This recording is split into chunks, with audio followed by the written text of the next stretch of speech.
Hello everyone. So we'll just wait a few minutes before joining. Thanks Apurva and thanks Muskan for joining. I think. Yeah, I think Muskan is facing some passcode error. She is No, she has joined.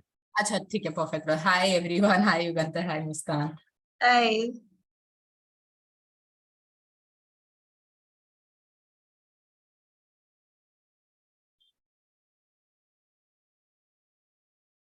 So if the rest of you can also turn on your cameras, we'll just see who we are talking with.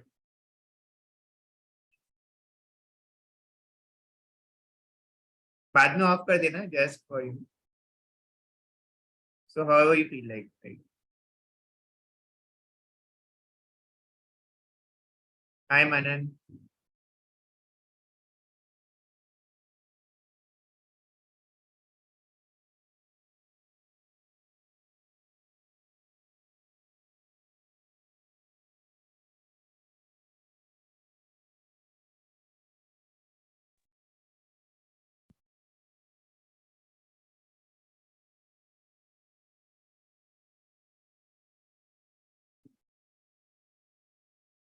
Okay, so I think we can start then. So I'll just introduce both of them. So Apurva was at KPMG and she's now at Bain. She was at KPMG. She was in corporate tax, and Muskan too was at the same firm, and she was in audit, and she's currently in indirect tax, right, at KPMG, right. So both of them will be sharing their experience with you, and the first part what we have will be on why Big Four, because this is one of the most important questions that everyone asks, that what is the purpose, what do you get, because everyone has heard about the kind of work hours that are there, and there are a lot of such things floating around. For example, that you won't learn much in a Big Four compared to what you would probably learn at a mid-sized firm, or you'll be given one work repeatedly. So they'll be clarifying all these things for you. And if you have any doubts, please keep putting them in the chat box. Whenever there's a right gap, I'll be taking them. And of course, you can also ask your questions by speaking it. So we'll have we'll keep having short doubt solving sessions in the middle of the session, and then you can ask the doubts. Okay. So yeah, so we'll start. Any of you can start actually. Okay, so I think we'll just give a brief about both of ourselves, and we'll start with that. Sure. So I am Muskan Kaushal, and I'm here as your panelist. So as Yugandhar introduced me, I have worked with KPMG for almost 4.5 years now. I did my articleship from there in audit and assurance, and then I shifted to indirect taxation. So I'm here today to tell you that what are the benefits of doing your articleship from Big Four. Like mostly I have seen that students are really scared that if we join Big Four for articleship, we won't be able to give time to our studies, and we might not be able to clear our CA final on first or second attempt, and it might get delayed. So there are a lot of I see that people are really scared. So we just want to clear all the myths and all, and to tell you the brighter side of joining the Big Four. Why is it important? How it helps you to elevate your career. So yeah, Apurva, you can. Yeah, thank you, Muskan. Coincidentally, like all three of us are wearing white, so yeah, so again, I'm sitting in Jaipur for last 4 hours. It's raining, so very good weather. So other than that, my KPMG journey, so my journey was, it was 5 years back. And again, it was always in my mind that I want to be in Big Fours, because what I feel generally mindsets people have, like very broad level of mindsets other than the fear of exams. If people want to do their own practice, they have a family practice, they prefer going to a mid-sized firm. And if they have no background or family base or maybe relatives or something like that, they generally aim for Big Four. Basically, this was at least the mindset when I was in Delhi University. So my background was, again, like no one from the family was from the CA cohort, no family background, no family firms. So I was crystal clear that I have to be in Big Four. So my thoughts started there. And, Slight audio. and these things personally never crossed my mind that is it better now? I think Now there are is it some better? network issues. Okay, now it's fine. It seems to be fine. I think after I'll quickly finish and then maybe join from two networks. Is it clear now? It's Yeah. better. It's better. Yes, clear. Okay, perfect. So then I landed at tax because my mentor at that time guided me that prefer taking a non-audit field because maybe it will open more areas. So I landed at tax. I interviewed with 3 of the big fours, couldn't crack one of them, cracked 2 of them, and the interview happened very strangely. Maybe I'll explain when I take my part. But big fours are like big fours, big six, they are very exciting to be at. And hopefully you guys will stay till the last, and both Muskan and I will be able to guide with Yugantar's help the best possible. Yeah, I think. Okay, so we'll just cover some few common questions that are there, or the few things that are the common doubts that people generally have, and either of you can take it, or both of you can share your perspective on this. So let's say there's a person who has just passed C-Enter, and they straight away come to you and ask you that which kind of firm should I join? Should I join a big six? Should I join a mid-size, or should I join a small firm? So without any further data, or without any further information, what would you probably tell them, or what would you ask them to know which kind of firm is right for them? If you ask me, so I am like, a big promoter kelo, cheerleader for Big Four, because I think, that is entirely a different whole new experience. Like you mostly CA students are, just out of school or just out of college, who didn't go to college, they would be just out of school. And, getting into a such big corporate firm and into that professional environment, it's like, it's really, it feels so like you are important, when you enter the firm, you see that everything is so, let's say the students language so cool, and then you learn so much from Big Four professionalism and all. And especially I'll say for people who don't attend college, like in CA, a lot of students are there who don't go to college, get their graduation degree from open school and all. So they are just out of school and they don't have, that personality, that grooming that they require, because college helps you, build your personality, grooms you, helps you public speaking and all. But people who are just out of school and get into articleship, so they lack those things. So I think when they join Big Four, they are able to, help, they are able to make these traits, and they get to learn a lot about public speaking, how to interact, professionalism and confidence building and all. So I always, personally suggest that you should try to pursue your articleship from Big Four. Apurva, your take. I think I would echo with Muskan that if you are able to crack it, my take would be, don't think that you want to join it or not. At least give an interview, get selected, and then think that you want to join it or not. Then I think the answer would be, are you crystal clear that you want to go to a practice and you already have a solid, personality or a background? Then you can decide that, I want to go in a mid-sized firm because I want to continue my business. But if you don't have these restrictions to you, I think then, as Muskan said, try your hand at Big Four. Chahe se ek saal baad chhod dena. Right. Okay, I think we have some questions also in the chat. Right. In the chat.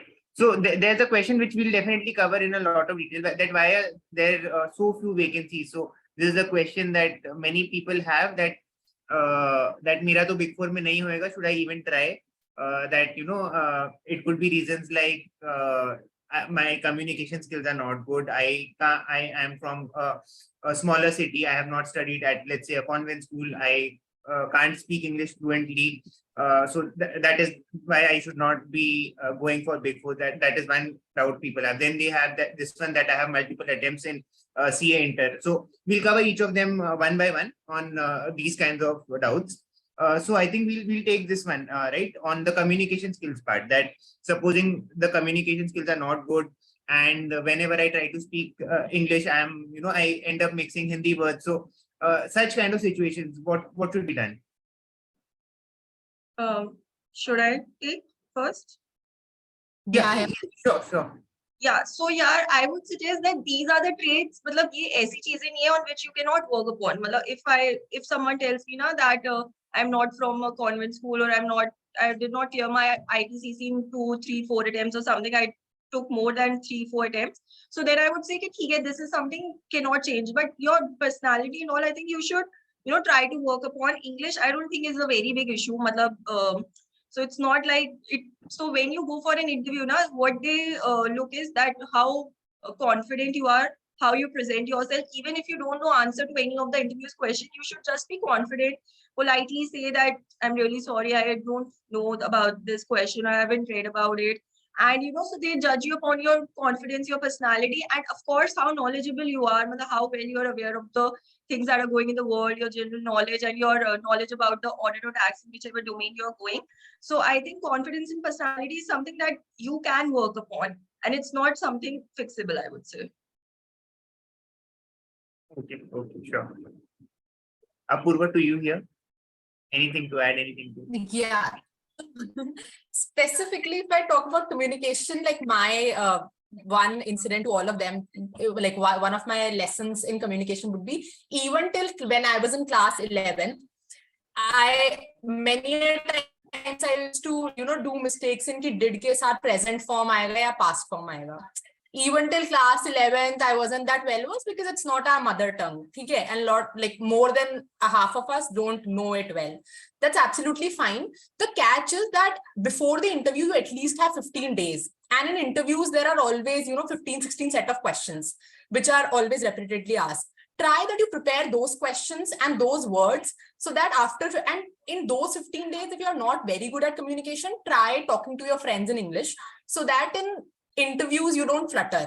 And as Muskan said, like your content matters more, your sincerity matters more, and your communication matters a little less, but it still matters and you can practice it in 15 days before your interviews. So we'll just do it. We'll try to cover this topic wise, because otherwise, if we try to cover all questions, some are on how to clear interviews, some are on how to make your CV, which we'll cover, in those portions. So let's come back on what are the advantages. So let's say that there's this conception that if I get into Big Four, I will be given one department, one task, probably 1 or 2 big clients, but I'll be working for my entire 1 year or 2 year or 3 years on this one particular industry in this one particular role. And my learning that way will be restricted. So if I want to know about everything, then I should not be getting into Big Four. So how true is that? We'll start with you, Apurva. Sorry, you go ahead. Just quickly. Yeah, I think it's absolutely true. Matlab, I won't modify the answer. It's absolutely true. In Big Four, you get very restricted. So my personal experience, I was in corporate and international taxation. And I chose to stick there for 3 years. I did not change articleships or departments. So for 3 years, my limited knowledge was in direct taxation. Then in direct taxation also just the corporate bit of it. And in corporate also just the big shot companies and the international one. So that's absolutely clear that in Big Four, generally, if my experience is, you get departmentalized to a particular thing. So I think that decision you can take as you grow. But here a myth is that if you get into Big Four, your exits become restricted. That if you're in audit, you'll get a certain kind of job. You're in tax, you are in certain kind of job. I think that's not true.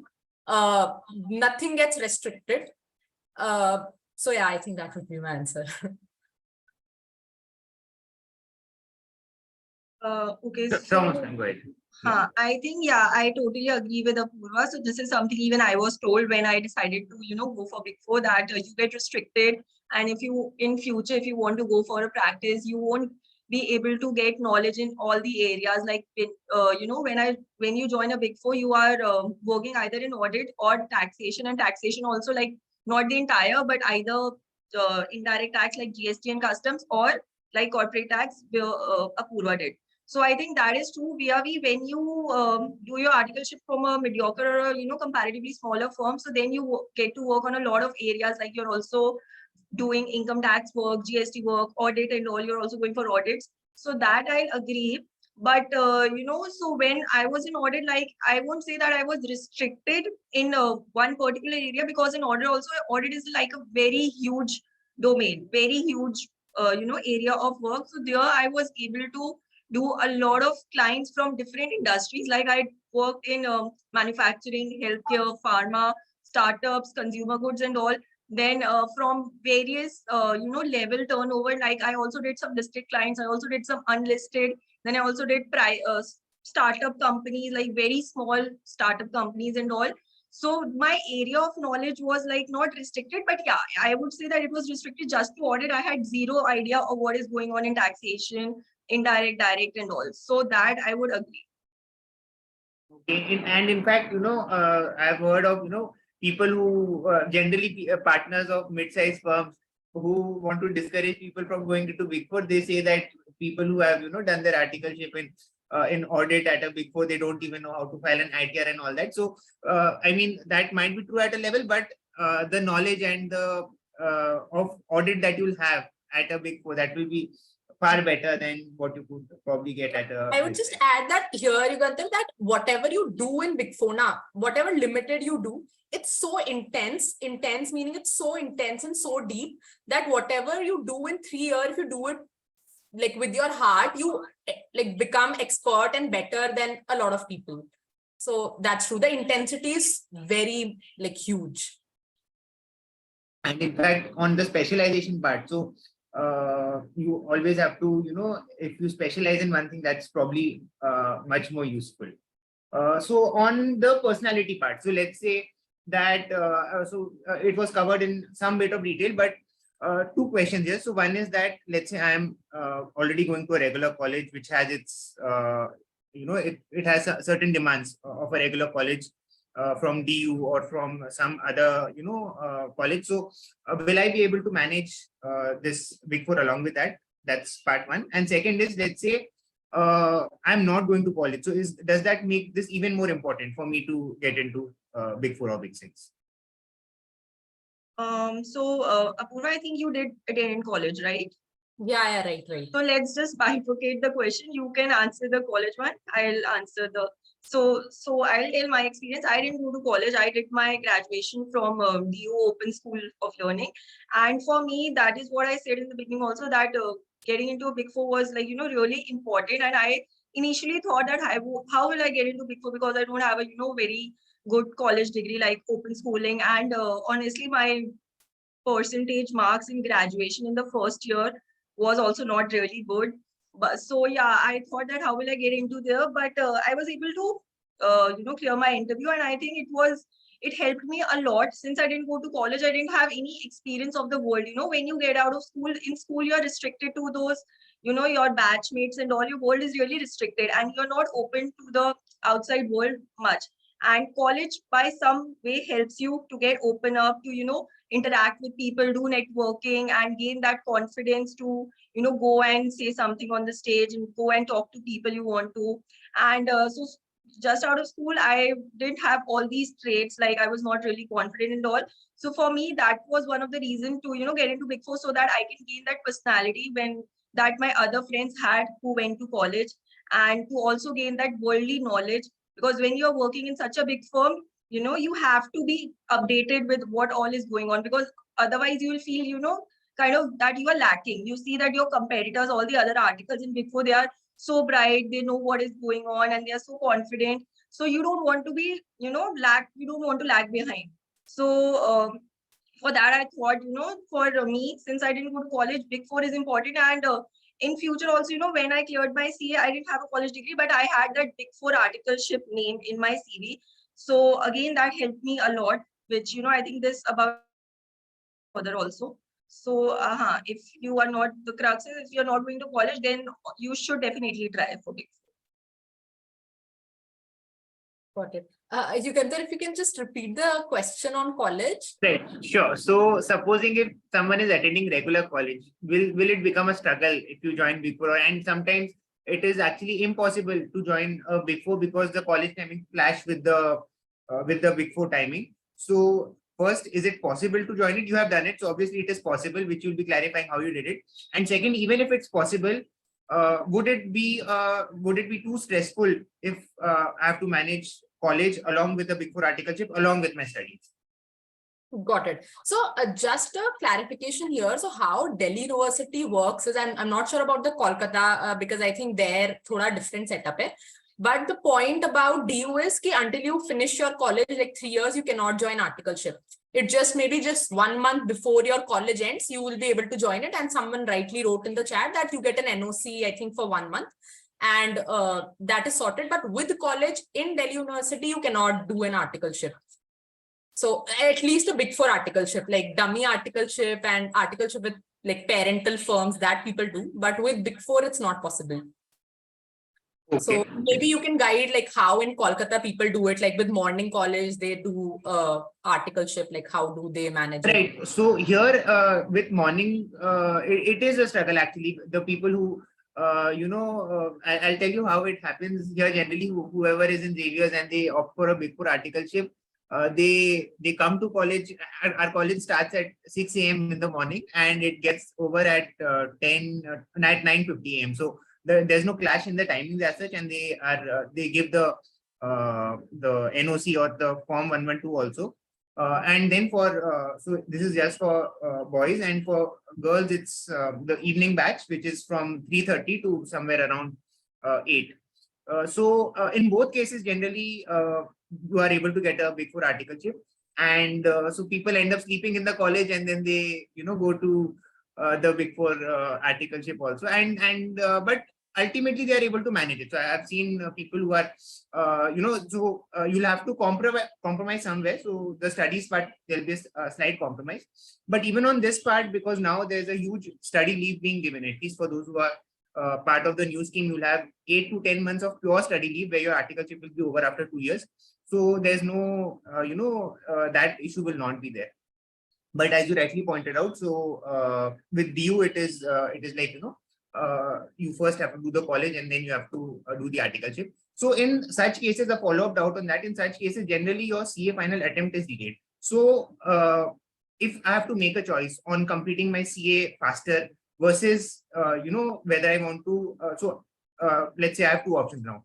I can do college from, so for people who are not in Kolkata, I can do college from DU and I can slightly delay my CA final. That's option one. Second option is I can do my college from, let's say, this School of Open Learning, or I can skip college and then I can complete my CA faster. So within these two options, which one would you suggest? So my take here would be, if you're getting a really top DU college or any top India college, meaning a top 10 or I would say top 10 college, you should definitely pick college. However, if you're getting some chota, like mediocre kind of college, then I think it's not worth it, like wasting time. I would just like to pick a question from the chat, which I think is really important. Sure.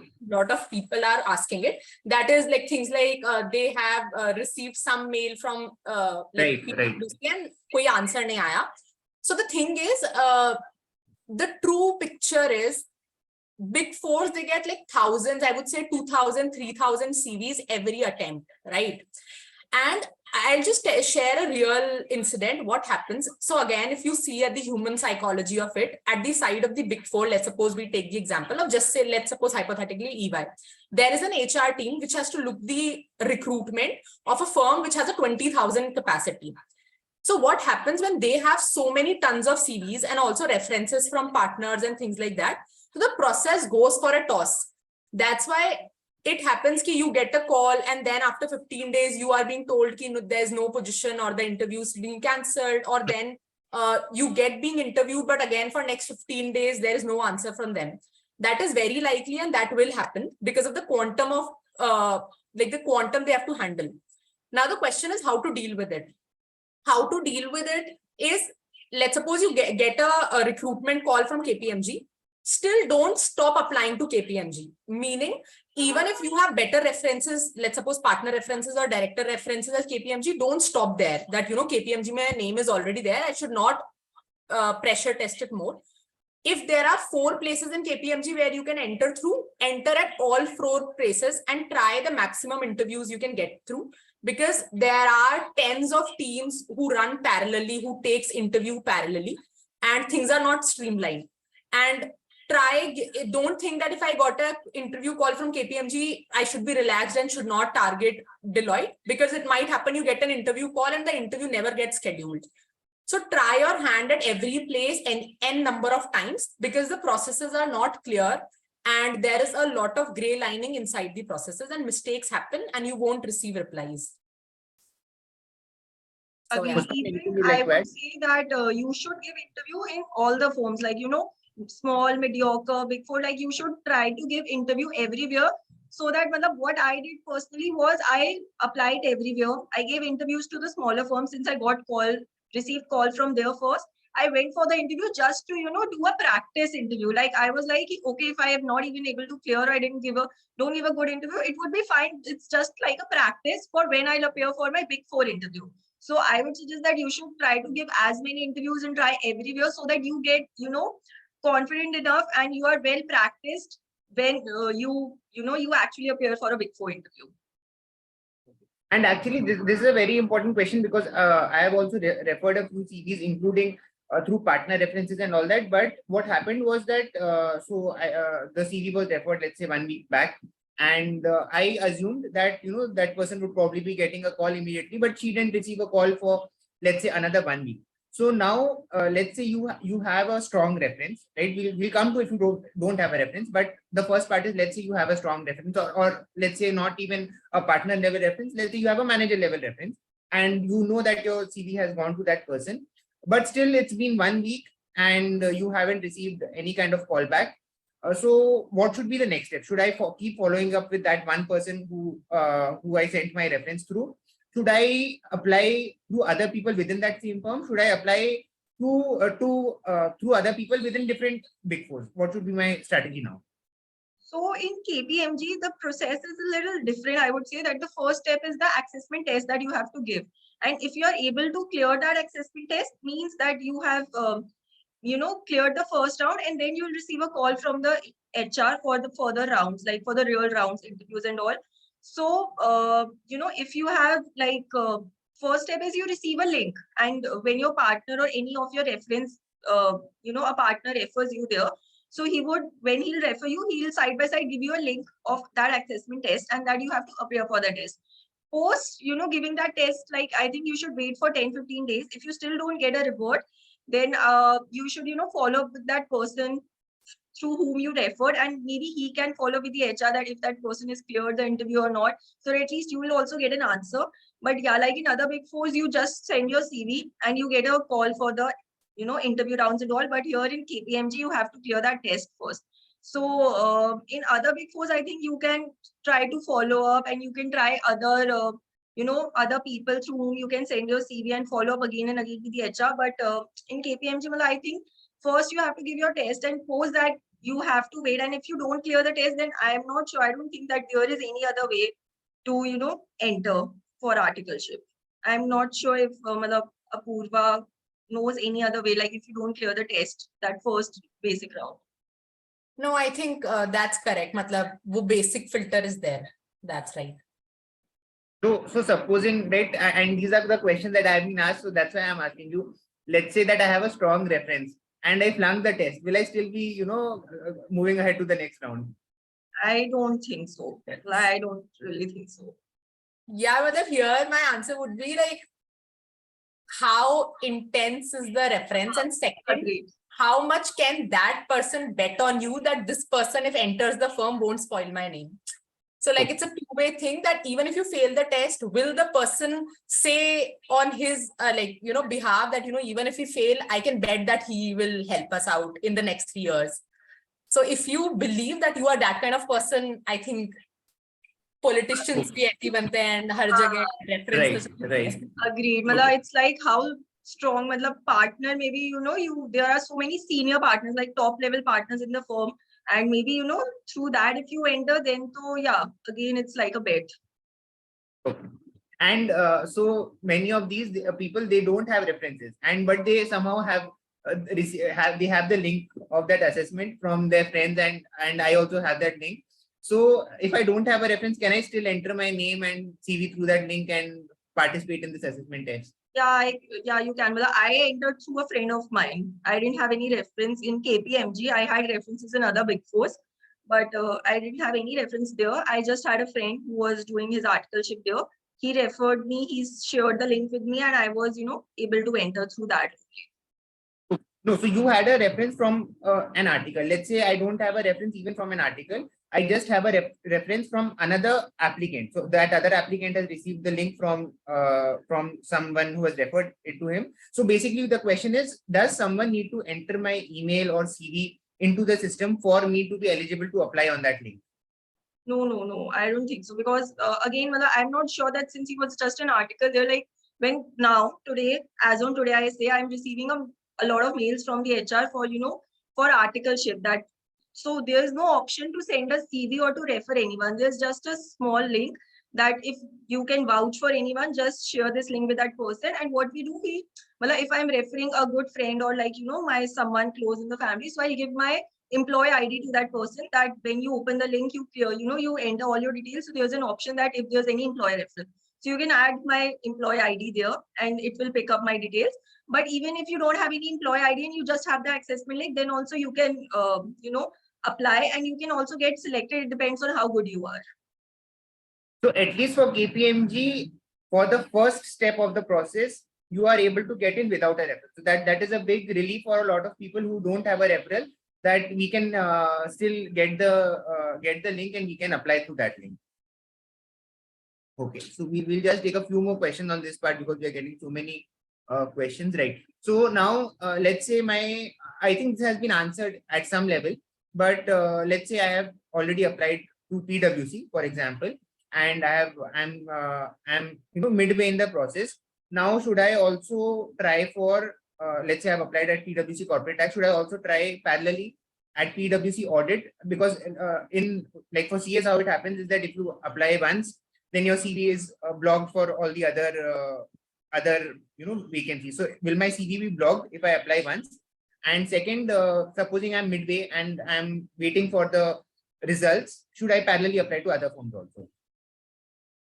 So we'll go one by one. So Right. when you say that if you applied in PwC in audit, so can you parallelly apply in tax? I would say yes. There's a hack that you have to just provide 2 different email IDs. So to all the people, who are looking for jobs, I always suggest that have, at least 3 to 4 email IDs so that you can apply in same firm in different departments via all those different email IDs. So the system identifies your email ID. So if you enter just a different email ID and a contact number maybe, so you can apply into different departments in the same firm. So yes, you can, and I would say you should. So because obviously it increases your chances and the probability of getting selected there. And the next question was? Next is on applying to multiple firms at the same time. Again, that too I told you that you should, because even you should apply to all the firms. You should give interview to all the firms because it only helps you to get practiced for the final and for the important interviews. And will my referrer feel bad if I if I send a referral through EY and then I send a referral through PwC and then I get selected at both and then I don't join one place? Will that person feel bad and will it spoil my relationship with that person? No. Because in corporate, in these firms, yeah, everyone knows that if you are hiring 20 people, then only 15 will join. They are already prepared for that. Even I got selected in KPMG and GT as well. So I didn't, I had to reject GT because KPMG was more important for me at that time. So yeah, I don't think it matters. And I would also like to quote an incident. Sure. So I was on the other side of the picture. So I vouched for a person. I vouched directly to the partner and the partner vouched to the partner of the other team. And finally the guy got selected, like one of my friends. And then obviously he had to back out because his girlfriend was going in Deloitte and he had to join Deloitte because he was getting Deloitte also the same thing and KPMG also the same thing. So obviously it's not feeling bad, but it's like you sometimes feel that, what if the partner tells me ki, yeah, you're a person, we selected him and then he was out of the process.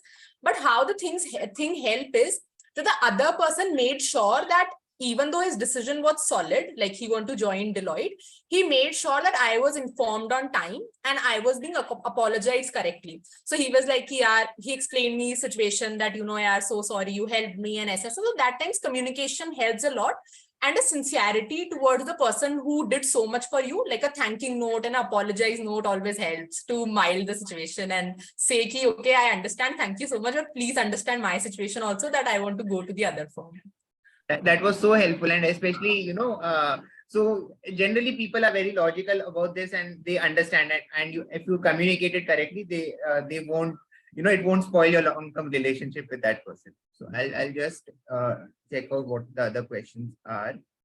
Okay, so there's a common question that that have all the vacancies been filled up, because someone has to, I applied somewhere, they told me all the vacancies have been filled up. So should I just stop applying and just go for a mid-size now?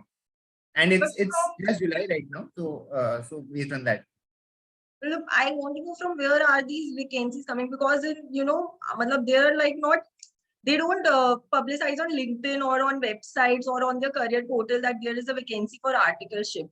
So it's not like that, and the hiring process usually goes up for like a month or 2 months, till the time it totally depends on how many articles do they need in that attempt. So when I joined, my attempt required hired at least I get 40 to 50 articles in just audit.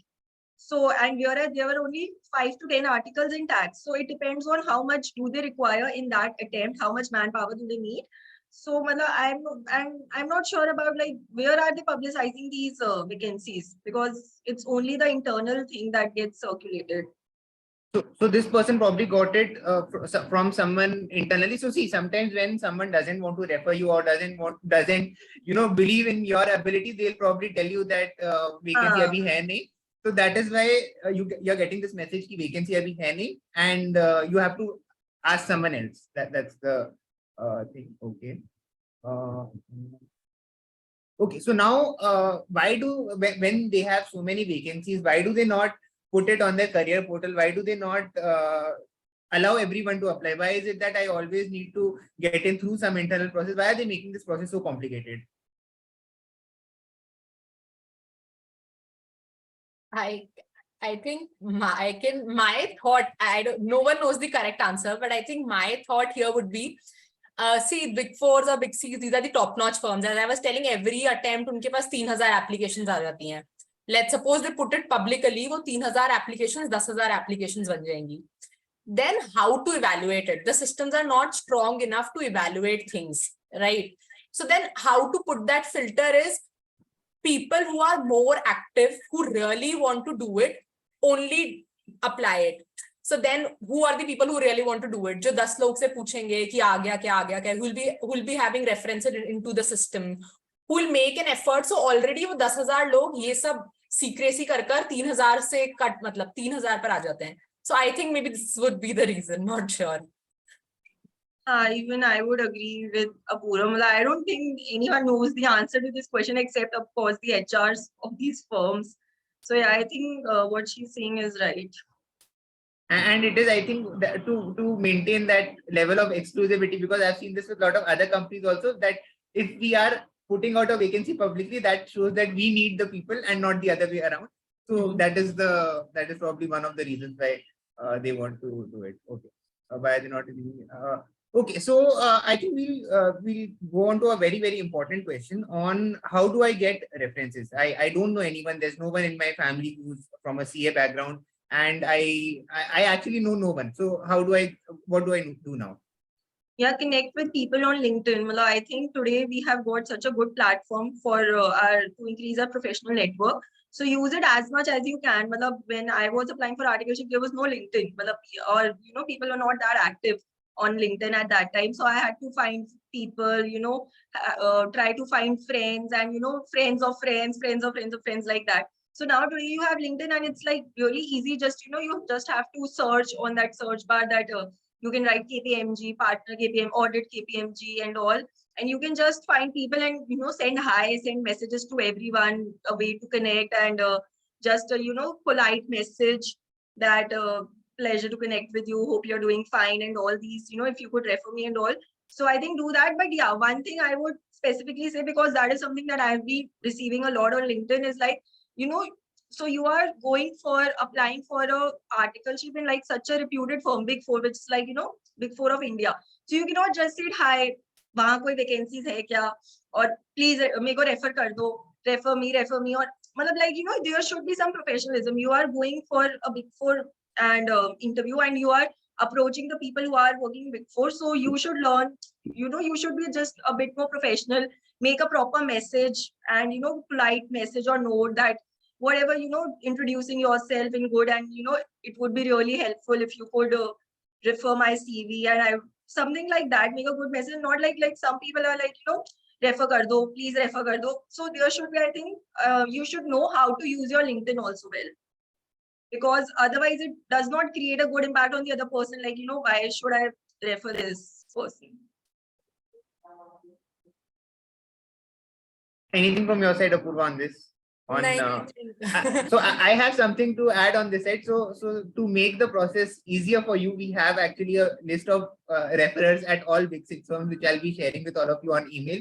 So that part I have taken care of you. You don't have to search for people who are willing to refer you. And so, you can apply using that. And if anyone has joined this link directly, like without registering on the website, then you will not be getting the email. So, then please register on the website so that your email is recorded and I'll be able to send that to you.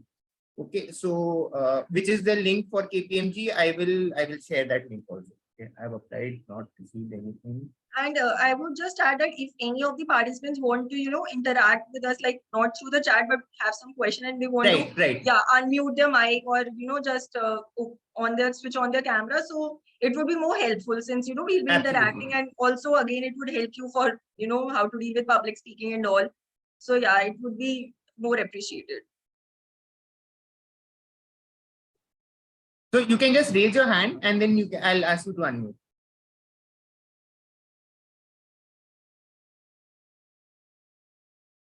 Yes, Manan. Ma'am, good morning, ma'am. Good morning, sir. Ma'am, I've applied everywhere in Big Fours and I gave the KPMG test. It has been 20 days now. Not received any mail or such yet. And when I contact my referral, he said that they are only sending the mails those who got selected, and not to everyone. And this was my third attempt, as I can say, for my inter CA. But I cleared both the groups together. I have received major calls from all the big upper top 10 companies, but not receiving any calls as such from Big Six or Big Fours. Okay, so your question exactly is? His question is what should he do, I think, right? Huh. Sorry? Because I called the HR of Deloitte too, and the main HR of Mumbai for audit domain, she said that they have only limited vacancies and they have just stopped reviewing the CVs too now. So I had applied there and got referrals too, but no such calls as such. Nothing from there. What should I do? Okay, so I would suggest that you should obviously, if you have some articleships in hand from Big Ten and all, you should accept it, and if you can try, to just not like a lot of delay, but just like a delay by, let's say a week or something, and ask them that, okay, I'll be able to join your articleship in whatever those Big Ten firms are by after a week or something. And for that, till then you can wait if you get any reward from the Big Fours. Like if Deloitte are clearly seeing, the HR is clearly seeing that they are not hiring anymore, then there's no point for following up again and again. And in KPMG, you usually receive a mail. It takes at least 15 to 20 days after you have given the test.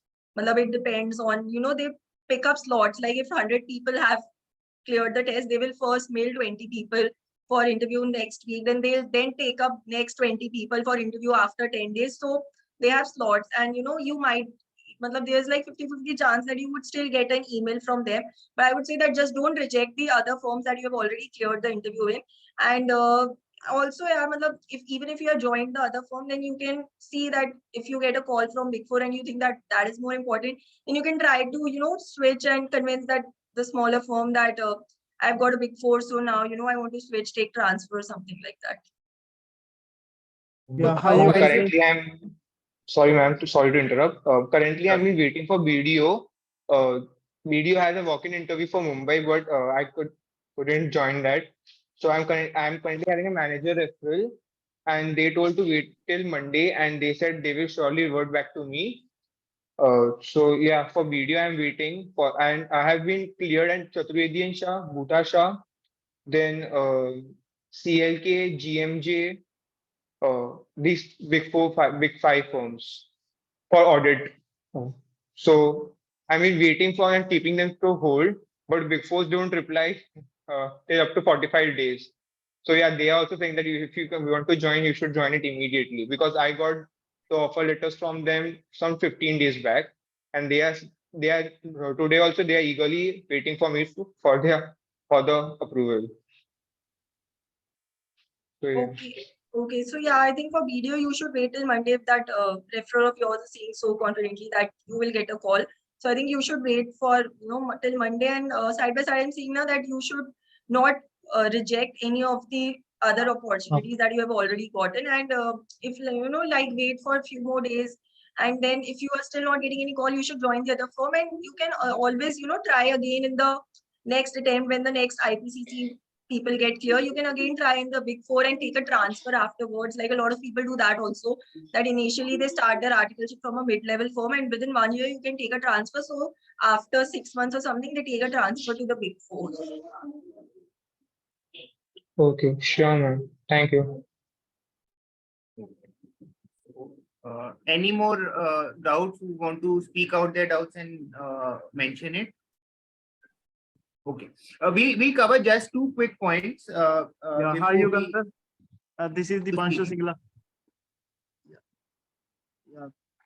Yes, hi Dipanshu. So Dipanshu is also a part of EY. He's in EY transfer pricing, and he has a huge. If you can turn on your camera, I'll pin you also. Actually, I am not at home. I am Okay, sure. just joined for 5 minutes. Yeah. So he Just has a want my experience. That how can how C article should approach Big Six, or how he should take Big Six as a whether he should accept or reject as a articleship firm. So I want to clear that they are taking approximately 30 to 60 days for application to whether to accept or reject the application. I have personally talked with the HR also, HR of EY.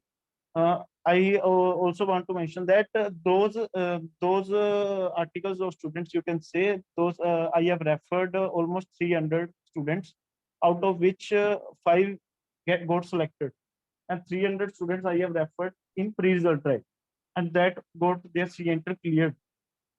And HR called them to confirm whether they have whether they have cleared their C-enter or not, and they have cleared both groups in May 2023, and they also have their regular college, be it in University of Delhi or somewhere other, and they have good extracurricular activities also. So they do consider that also apart from the educational qualification, because every student has cleared C-enter whether in 2 attempts or a single attempt in my 2020. That does not matter at all for big as far as Big Fours are concerned. But however, regular college does matter, extracurricular activities does matter, because there are only a limited vacancies, and everyone, I think, not even a single student who has not applied to Big Six till now. I don't know that single student. Almost 900 plus students have joined my articleship group, and out of 900, only 14 to 15 students get opportunity, got selected in, you can say, in Big Six now. So you can see the result rate or success rate, and all now they are questioning me when we will get the response. I told them clearly, if you have a lack of patience, you should join any mid-size firm, top 20 mid-size firm. I have given the HR mail IDs without their permission of top 20 Delhi size mid-size firm, be it Luthra and Luthra, TRC, and Nagy and Associate. Also, I think what they have asked from the students is that they need to join immediately, because they also know that students try at other Big Fours also, and they want to hold the mid-size for a 15 days or for a 20 days, so that they might get a chance to get an opportunity with that Big Four or that Big Six. So they are playing on the safe side, I would like to say. So I think if you have taken more than 2 attempts or 2 attempts, and you don't have a regular college, you are getting an opportunity with the leading mid-size firm, you should join that mid-size. Just want to add. Okay, okay. So what Dipanshu is saying in short is that supposing you know that your profile is not suitable in every aspect, and because the vacancies are few, and you are getting a offer from a very good mid-sized firm, it might be a good decision to even join that, right? Or if you have something different or a different perspective on this, you can add Apurva or Muskan. No, I think I would agree with Dipanshu that instead of being over ambitious, if you are getting a good opportunity, just go for it. And so is it possible at these, so because these are the things which people try, or they ask me, or they ask us about, is that should I try to, in some way delay my firm registration at this mid-sized firm, so that I can, probably in those 15 days or 20 days get something from this Big Four. So should I, try to work my way around it? Yeah, matlab, it's a very, matlab, what should I say?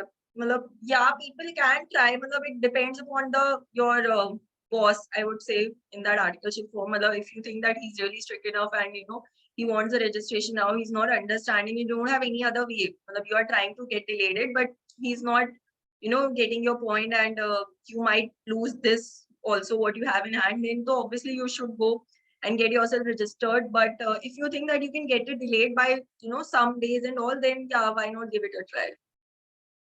And actually, so at least in Kolkata, what used to happen, I don't know how it's now, is that the firm used to delay it by 15-20 days, because they want to know whether this person is even interested in working, or whether this person is good enough. So I think it's a demand and supply thing, that if the demand for mid-sized firms is very high, then they try to delay the registration process a bit, just to see if you are the right candidate, and then they'll after 20 days they'll say that maybe you should look somewhere else. But here, because many people are applying for Big Four also, then they'll try to get your registration done as soon as possible.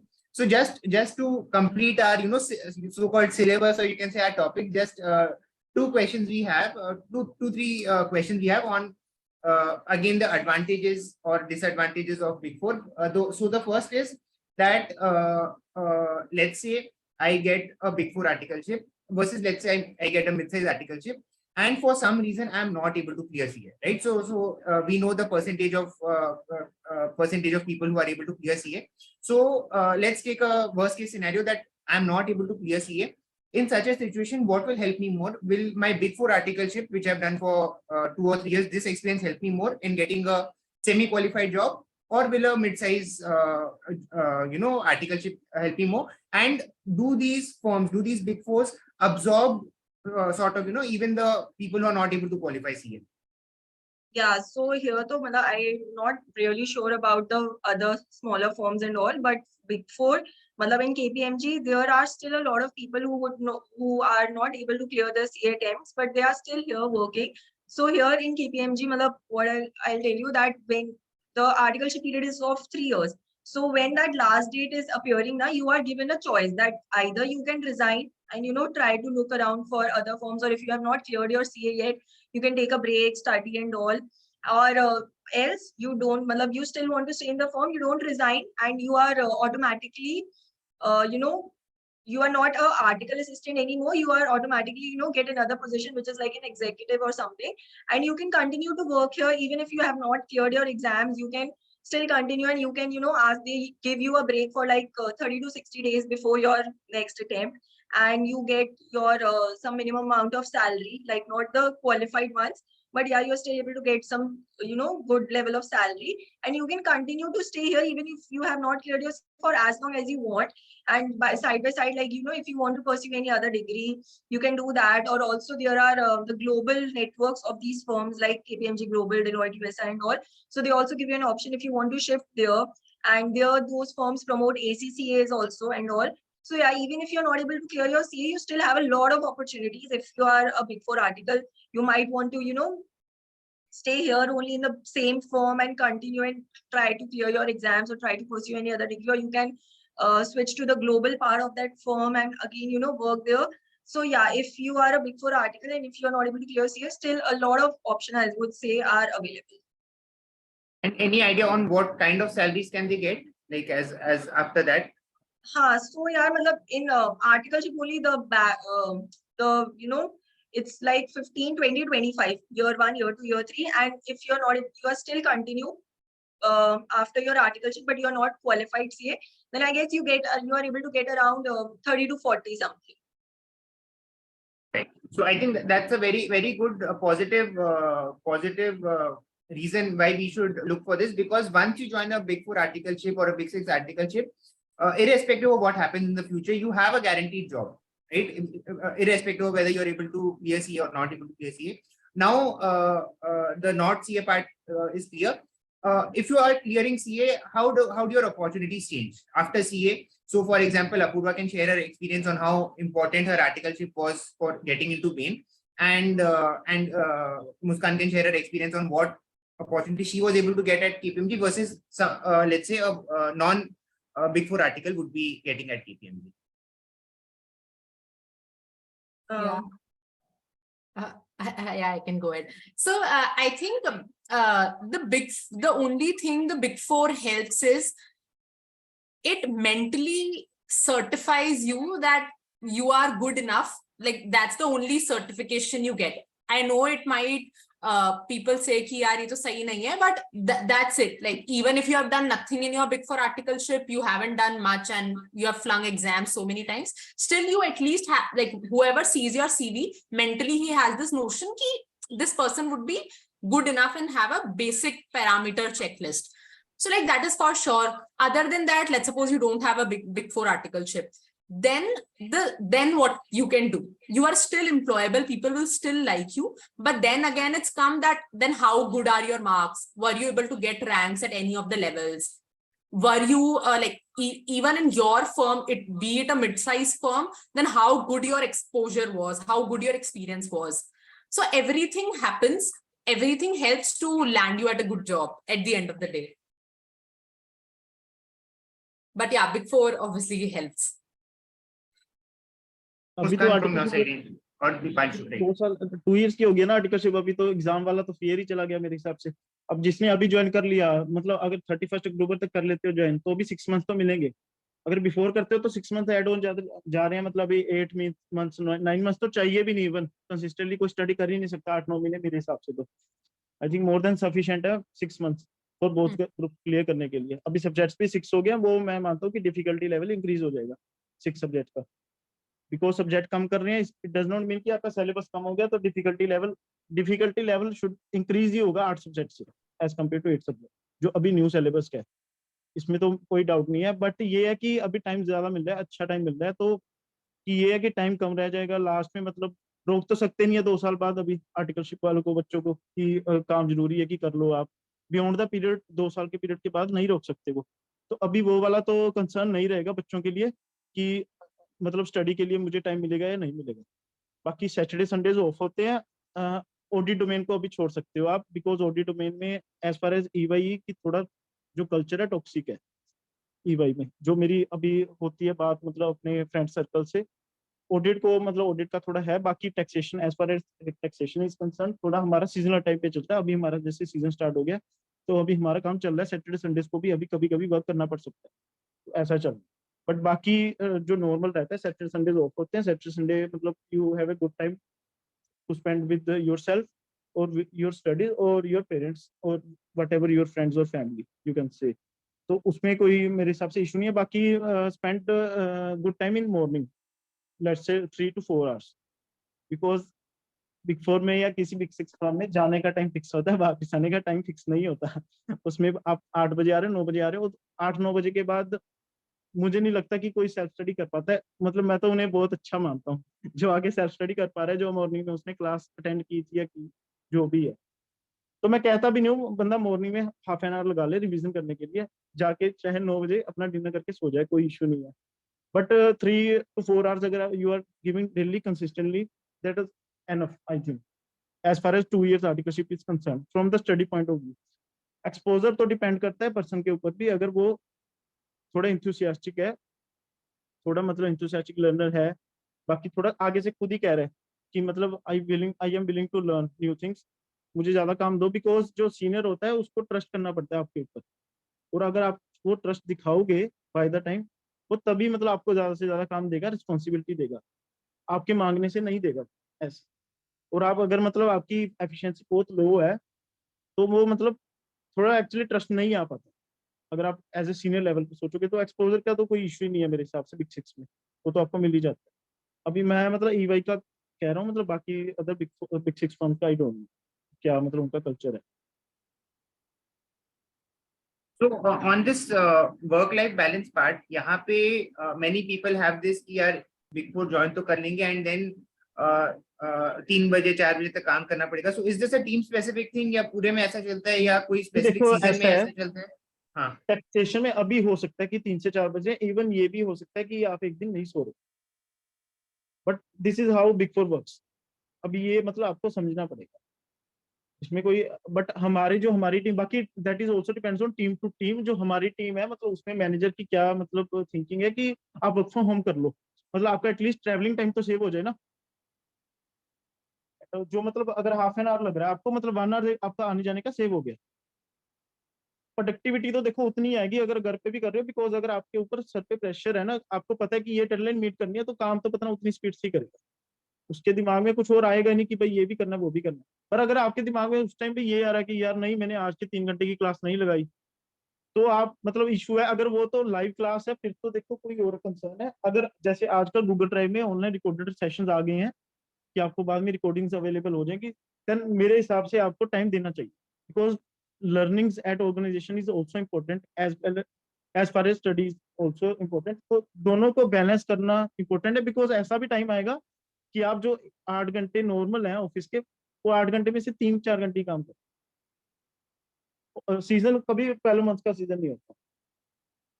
सो इसमें जो audit वाले बच्चे हैं उनकी थोड़ी मतलब हो सकती है कि इनका ओपिनियन थोड़ा डिफरेंट है, उस पे मैं कमेंट नहीं करना चाहूंगा। उसमें कोई अगर ऑडिट वाला आर्टिकल है तो वो बेटर कर सकता है opinion, I think better comment कर सकते हैं, बिकॉज उनका सीजन 8 से 9 मंथ्स का होता है।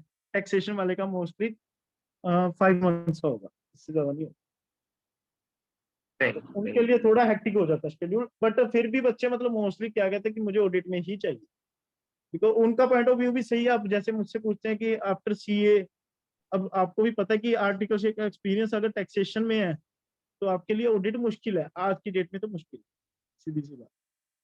तो ऑन दिस पार्ट की on which field to choose है ना, बिकॉज ये क्वेश्चंस भी आ रहे हैं on someone is asking that should I go for BDO in internal audit or EY in business consulting, and generally so what kind of domains are available at the articleship level and how to choose this particular domain and at articleship level मैं तो यही कहता हूँ कि अगर as far as big six is concern, आपको कोई भी डोमेन मिल रहा है आपको आंख बंद करके ले लेना चाहिए, बिकॉज अगर आपने आर्टिकलशिप, आपका क्या आर्टिकलशिप इसमें था, कौन से डोमेन में था? मेरा actually I have done articleship from one of the leading mid size firm from in Chandigarh, और mainly in the, if I talk in the percentage form, 70% I have done corporate and international taxation, 30% I have done audit.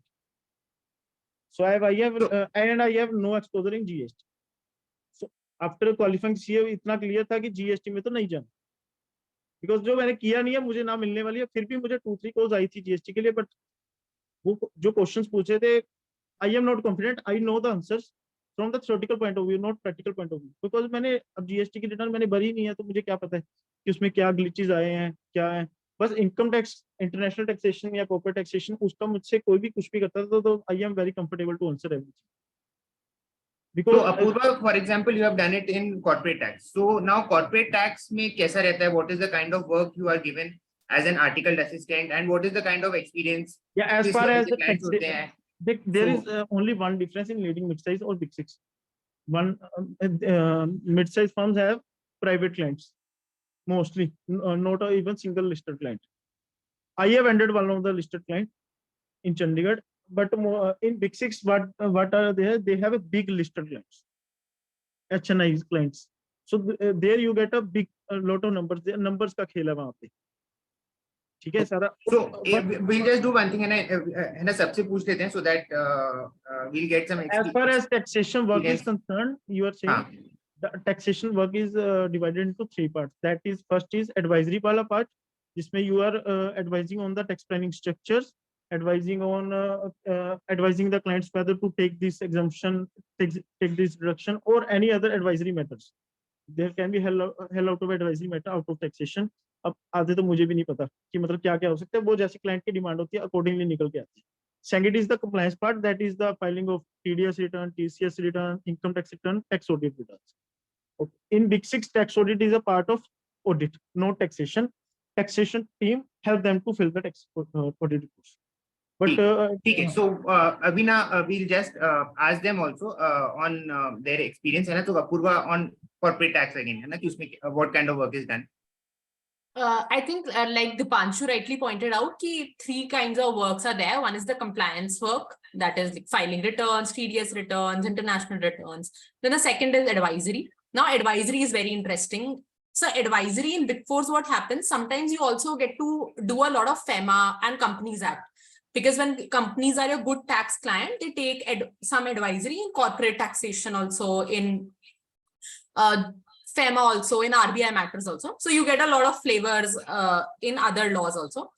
And then the last is litigation. That is also very interesting because for big companies like million dollar cases you have to fight for. So I think these will be the 3 kinds of work which you do. Other than that, the 4th kind of interesting work you end up doing is something, let's suppose the partner has to maintain some relationship with their client. And as an article, a lot of times, a lot of free work you have to do. So for example, my partner used to give me random presentations for his CFO that, can you please help me prepare this? So if you have a good relation with your partner, a lot of freebie work you get to do, which is non-tax. So I think this was my overall experience. And one pointer that how Big Six might be different from a middle-sized firm, and one more pointer that they are very process-driven. So the process, compliance, that is because they have to follow global standards. So you get a flavor of that, how global standards work in terms of internal compliances. So yeah, that's also interesting. So Muskan, you have done your articleship in audit and you have also worked in indirect tax. So on these 2 fields, what is the kind of clients here? What is the kind of work you do? And especially, let's say in indirect tax, and this is the question people have for both corporate tax and indirect tax, कि corporate tax में मुझसे ITR भरवाया जाएगा क्या? And in indirect tax, will I be filling GST returns? So how does it work? Okay, so am I audible? Yes. Your video is not visible, but I think that's fine, right? Yeah, I'm trying to switch on the camera. I have, but I think it's taking some time. There's some network issue or something.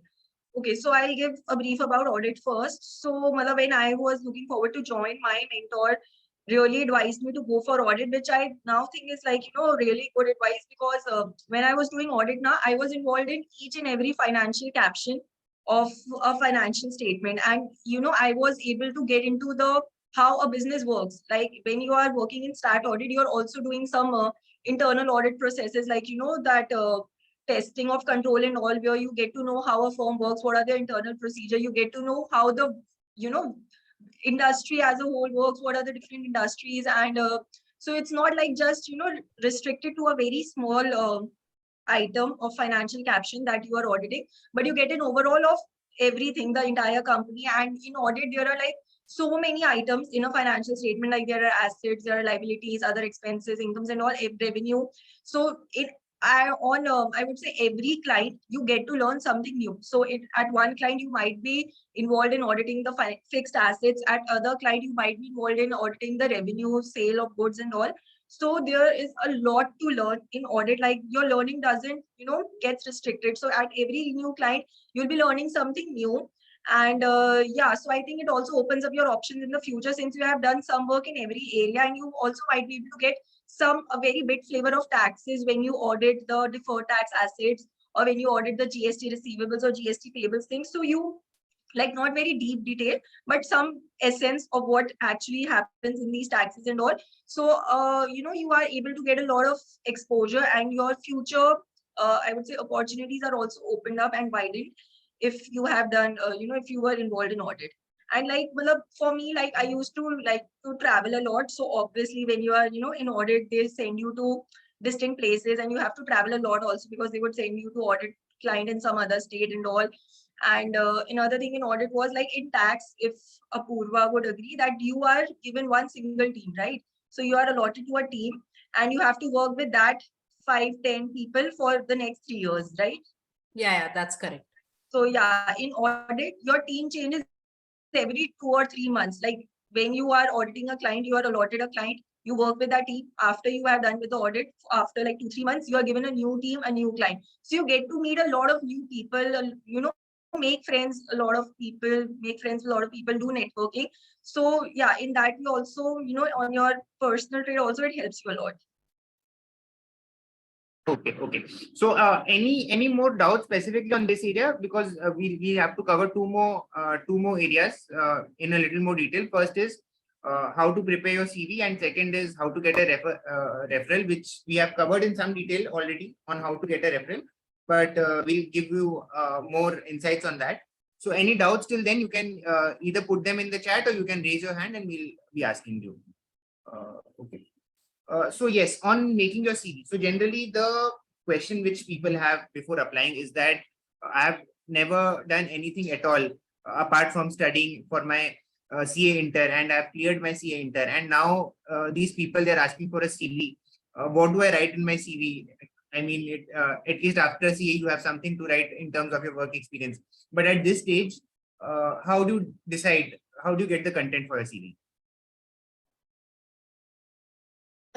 I think I can take that up. So sometimes what happens, we forget what we have done, like level 1. ऐसा नहीं होता that you think of your whole school tenure, like 12 years of your school. There are so many extracurricular activities, dance activities, class monitoring, this, that, these, those.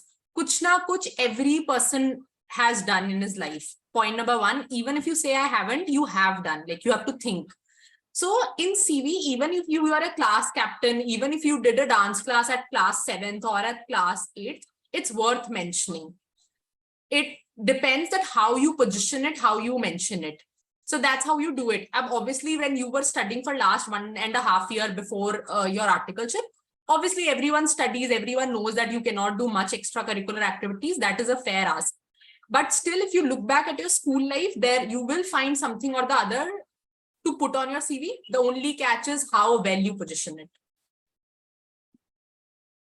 Okay, sure. And let's say I'm still not able to do it. Do these certification courses matter? Like, let's say I do something from Udemy or something. Would it really matter?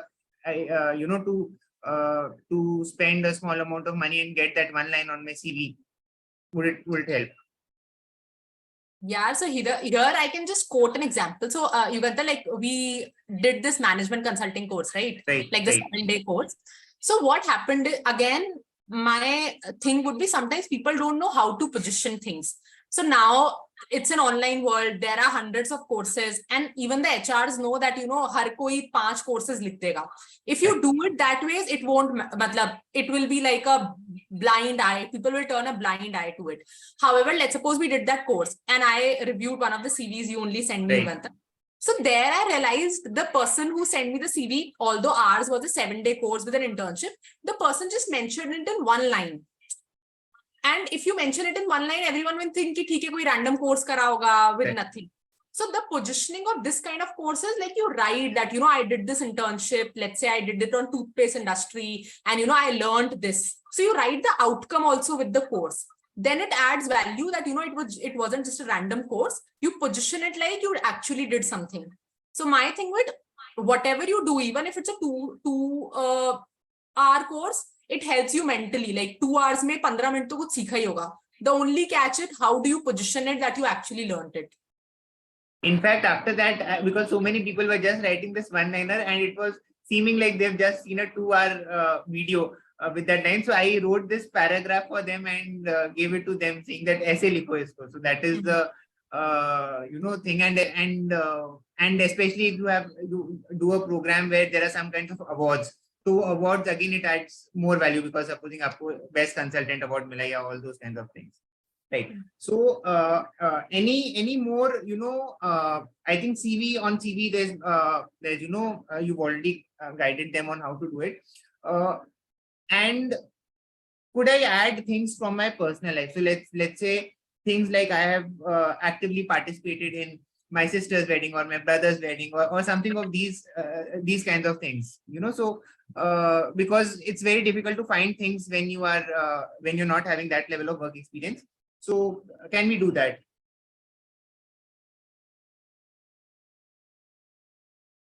I'm sorry, actually, I had to rejoin, so I didn't hear your question. There were some network issues. Right, sure. So we were, just covering on how to make this CV for your for applying for articleship. So first is, of course, how much it matters. We'll just again, take this question in more detail on how much your CV matters at this level. Does it very, very seriously affect the way in which I'll be shortlisted? And what should I include? So let's say, can I include examples where I have organized some kind of event, if I've helped in my family business? Could those things be included in the CV? Yeah, matlab, if you have participated in any events in any college or school, that is, surely you should include that, because it helps you to, it conveys basically how well you manage studies along with extra co-curricular activities. So it shows how well managed you are and how you manage your time. So yeah, I think you should definitely add any events that you have participated in, or if you were like, a head girl or sports captain or something in school. And these small things also matters a lot at, IPCC student level, because even the firms and big fours know that you are just out of college and all. They won't expect a lot to be there on your CV. They would expecting such things only, that how well aware you are, and how you are taking part in other co-curricular activities as well, and how good you were in your school or in your college. So you should definitely add as many things as you can, like these participated in some event, was participated in debate competition in World Environment Day or something like that. So it's suggested. Okay, sure. So basically, we can add kind of anything that that shows the kind of work that we have done in any capacity, right? That is one thing. And this question is coming again and again, even though we've answered it. So maybe we weren't able to answer it that well. The question is the same, that the other top 20 firms outside the big six, they are insisting that you join as soon as possible, and I've still not received a call or any feedback or any response from the remaining big six. So what should I do now? Should I just go and join these top 20, or should I wait? Matlab, yeah, if you think that they are really insisting, and if you delay it any longer, then they might revoke the offer. So I think that then you should not take a chance, and you should not take any risk, and you should go for joining. If you think that you can get it delayed by few days and all, then it's okay. But if you think that they are really stringent about the timelines and they want you to join, by next week or something, and they are not agreeing to get it delayed any further, then you should go and join and wait. If by chance you get any call from the big four in future, like after 15 days, after a month or so, then you can just, figure out the opportunities. If you can leave here, get a transfer or something, then, it's again a future possible event. And should something like this be done, where I keep a few mid-sized firms as a backup? I don't apply in them right now. And let's say by September or by mid of August, I'm not able to get into any of or I'm not able to get a response from any of the big six, then I apply for them, or should I apply for them right away? Apply, you should, you should apply everywhere right now only. You should not leave a chance. But yeah, you should be applying everywhere, even if you're not interested in that work. If there's a vacancy in corporate tax for articleship, you should apply there also, because here in articleship, there are certain deadlines like October, by when you have to get yourself registered. And if you miss that deadline, obviously you will feel, that then you will feel you would regret it, that I should have applied here and there. So you should apply everywhere. You should give interviews everywhere. And then when you get selected or receive the offer letter, then you should start deciding whether you actually want to do it or not. And since both of you are from KPMG and KPMG is the one which conducts the online test, so let's have some more insights on this online test. What kind of questions will be asked? How should I prepare for it? And anything that I need to take note of? How long is it? So whatever, because before giving the test, absolutely we have zero knowledge of what is going to be asked in the test. So I think we can take it one by one. Apurva would have appeared for the tax related test, if I'm wrong, and I appeared for the audit one. So there were obviously different set of questions. So we can take it one by one. So in audit, there were questions. Firstly, there were like basic grammar questions and all. There were like 3 to 4 segments, and one there was grammar where you have to, all the questions were MCQ related first of all, and then there were like reading comprehensions and questions, and grammar related questions, English general grammar and all. Then there were certain questions about your basic logical reasoning, maths, or like if a train is traveling at this speed and this is the time, what is the distance and all. So these were like very 4 to 5 questions only, not like very much.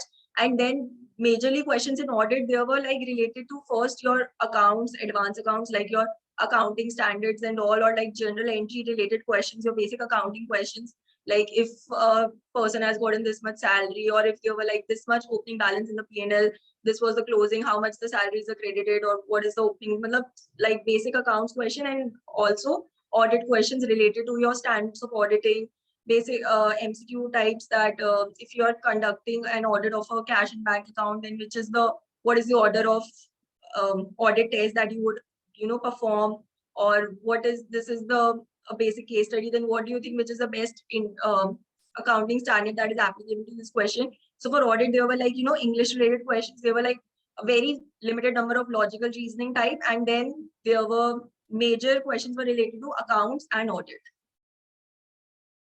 And so is preparing from the audit audit material that we have in CA Inter, is that the preparation source that I should use, or how should I go about it?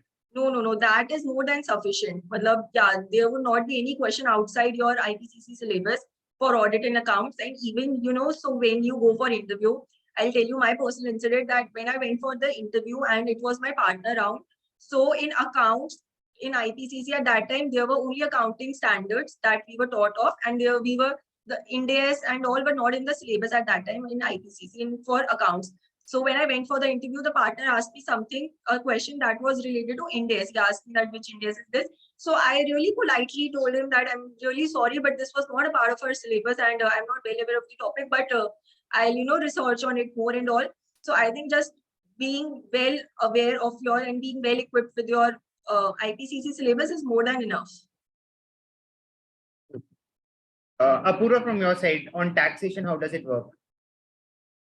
Yeah, so funnily, I won't be able to add anything here, because what happened, I gave my tax and audit only.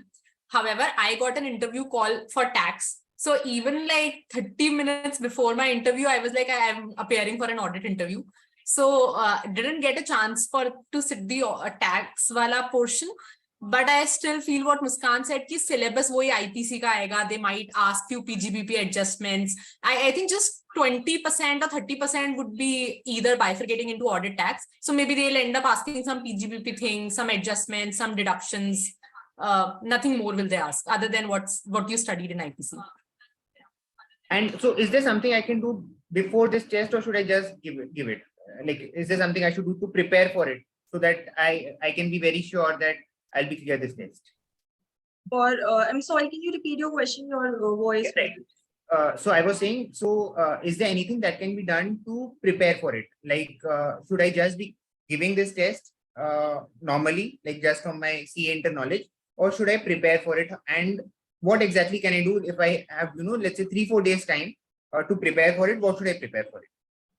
Okay, again, so it depends on, for like basic grammar, if someone thinks that their grammatical skills are not that strong, and if they are not clear with tenses, verbs and all, then obviously they should brush up these English grammar and all, study the basics, tenses, verbs and all, reading comprehensions and all. And so, yeah, it depends on how, good you are in these things. And Then for audit and taxation or accounts related questions, again, like some students have given their group 1 of accounts, let's say 6 months back, and now they have cleared the group 2, so now they're appearing for articleship. So if you think that you are not really good with the account part and you might have forgotten some of the things, then you have to brushing up your skills, just go through the syllabus once again and be well prepared about that. And yeah, your IPCC books and all is more than sufficient. You don't need to go anywhere outside that. So just be sure that you are aware of all the syllabus of accounts, audit, tax, in whichever area you are applying for. Sure. Apurva, anything to add here, definitely. No, I think I agree with Muskan. Like basic brushing up will help. Like you should brush up because it will help you in the interviews also. So it's good you do it before the test. Now, there are some people who have a very good profile. So Saurabh is saying that he has first attempt in all levels. He has good scores. He has a good college and all that. But he has still not received calls from any of the Big Four or Big Six. So is it that? So what could be the reason? Could it be that they are just too busy reviewing the applications and it's just a matter of time before he receives the call, or should he assume that in spite of this good profile, he has not been shortlisted for these firms? Yeah, Muskan, go ahead. No, go ahead. So my take on this was that if you have such good profile, I deem an assumption that people will be willing to refer you and be able to vouch you. If you're not able to get and you score a good chance of conversion. So my only sense would be reach out to more people who can keep on referring you through LinkedIn on all of the Big Fours, like apply to 10 people who can, 10-40 people who can refer you. And I think you will land up. Because as I mentioned, there are 3,000 applications, 4,000 applications every year, and it's always, fighting against the odds. So just get yourself referred more so that your CV gets visibility and you get a chance. And again, as Yugandhar said, it could be a matter of time also, because Big Four processes are very slow, steadily, and they don't keep you posted that, now this is done, now that is done. They don't keep you posted. Now there's a question which a few people have asked that let's say I'm in DU right now and I'm not allowed to do an articleship. Can I get an internship at Big Four just to improve my profile and improve my chances of getting into an articleship at Big Four after I complete my college? Okay, so this is kind of sad and unfortunate. I would say that Big Four usually doesn't take interns, like summer interns and all. People who are in college and they want to go for an internship in Big Four, like the 1-2 months they get an off, May, June, July, something in college. So Big Four usually, like 98% of the chance are there that they don't take interns. They only consider hiring interns only when it is like very top high priority, like from a very senior partner or from a very like one of the biggest client or from a very important client has referred that I know this person who wants to do an internship with you for a month or so. So only then they consider taking interns. Otherwise, they don't, take interns. As far as I know, if Apurva has anything to add or if she knows anything. I think it's absolutely right. So they don't have policy. Like policy wise, they cannot take interns. So when it's not in policy, like hardly there are 1-2 people because of reference they get it.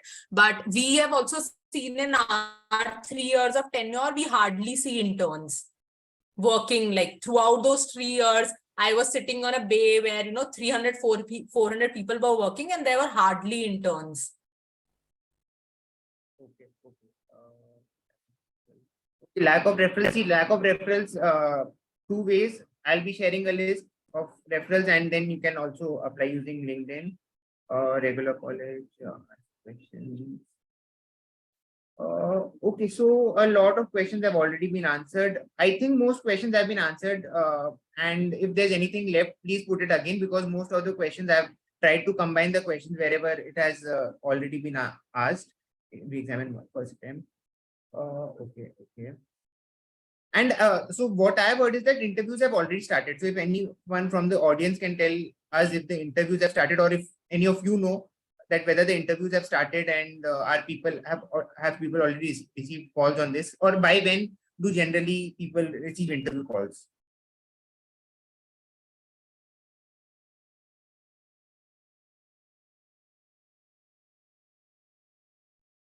So Apurva or Muskan, like Apurva, you can go, answer this if you know, like what is the rough date from which the interview start? I think they've started already for a few of the big fours.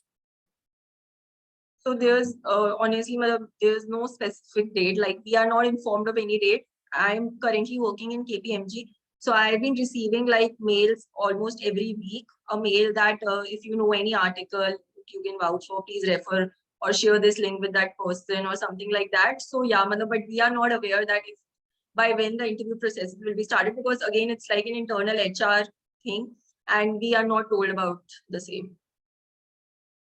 Okay.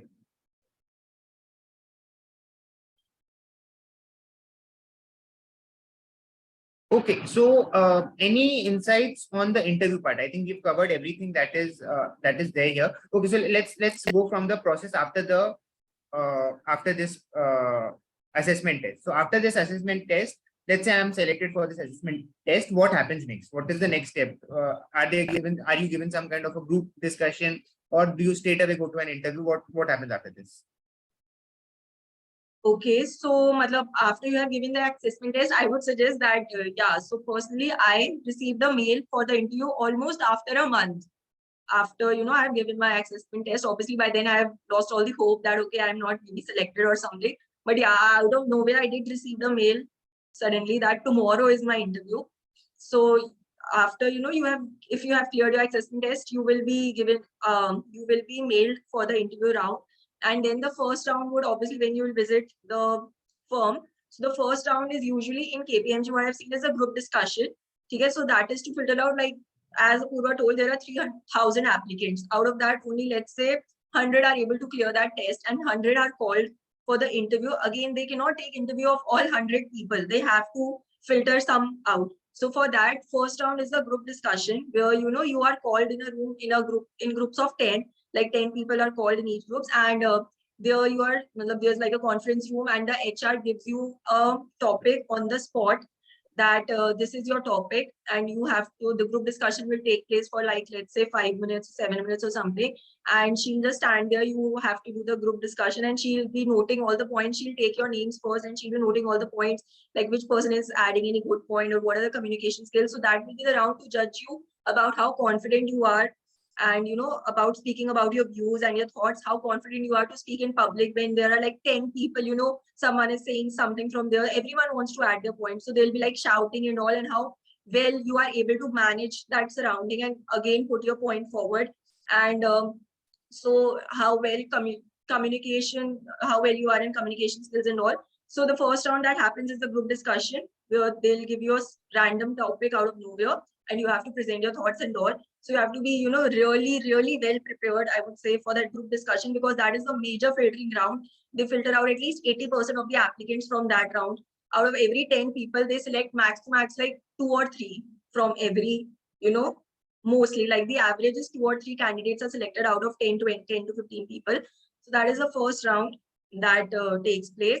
And then if you are able to clear that round, they'll ask you to wait, and then an HR round takes place where you are just, you know, have to sit with 1 or 2 of the HRs and they'll ask you like basic questions. They'll run through your CV and like tell me something about yourself, the basic HR questions that are there. Why do you want to join Big Four, and why do you want to join audit or tax, or why did you do CA? What do you do in your personal time? So like just basic questions, nothing technical and all. And if you are able to clear that, then you are sent for one technical round 1, where you sit with a manager or a director who will ask some technical questions with you related to that specific domain or department in which you have applied, like the audit or tax. And obviously he'll again ask you about your personal, like, you know, why CA, why Big Four. So these questions will be repeated on almost every round. And if you are able to clear that round, then the last is the partner round, which is usually, as we say, like 70 to 90% of the chance that that round is only for a formality to introduce you to the partner. Like, you know, that we are getting a new person in the firm, so you have to introduce that. So partner round takes place, where again he asks like very less questions about technicals, and there the partner is more to judge you on how confident you are, how well aware you are of the worldly knowledge and all. And in these all the technical rounds, like one with the manager or director, one with the partner, you also have to be well aware of the general knowledge and like worldly affairs, what is going on in the news these days that is related to CA, finance or audit or something, or if any company is under bankruptcy or like just the worldly affairs. So one thing that I would really suggest everyone is that on the day of your interview, read the newspaper. Like you are going for the interview, just buy a newspaper on your way, read the everything. And because most of the times I've seen that the partner, when you enter the room now, they were reading the newspaper, they were kept. So they would just pick up the newspaper and they would ask, anything out of that, what, this topic is going on these days, this bank is in bankruptcy or something. So what are your views on this? Like, so yeah, just be well aware of the, worldly affairs and all. And if you are able to clear that partner round, like there are 3 to 4 rounds, then finally you are selected. So I think he has covered it in such great detail on how this entire process works. We still have around 20-25 minutes left. And so Apurva has been guiding people on how to prepare CVs, and not just for Articleship. She has helped people prepare CVs after you become a CA, and even prepare the CVs that you need to apply for these consulting firms. So over to you, Apurva. So if you can just share in detail on what needs to be done for the CV, and this part will be really, really important, not just for your Articleship, it will be useful for throughout your life. Like if you're applying for places after you become a CA, if you're applying for any kind of roles, even if you are, probably going out on your own, if you're doing a practice and you want to apply for, let's say, assignments, apply for all those things. So it'll be quite useful for us. So we'll just, cover that in detail. Sure. I would just like to ask the audience that if you guys are overwhelmed, do you guys want to take a 2-3 minutes break and like have water or things like that? You can type in the chat that you guys want to start immediately or take a 2 minutes break or things like that. You can type break if you need. No, ma'am, we are fine. We can continue. No, we are fine. We can continue. Yeah, perfect. They don't want to waste. They Students don't are, want to waste time. And CA students are so used to taking 4 to 5 hour classes that like I think this 2-hour interview is like nothing for them. Because they would probably be thinking कि इसको 2x पे कैसे चला दे, 1.5x पे कैसे चला दे. I was wondering that answer would be ठीक है break लेते हैं, but then yeah, Muskan pointed out राउट कितना used to होते हैं कि यार खत्म करो. That's true. ठीक है यार, तो I have made a small PPT में एक बार जल्दी से I'll just share. Yugandhar, I think वो मेरा rights हाँ. Okay, done. I think I would have water.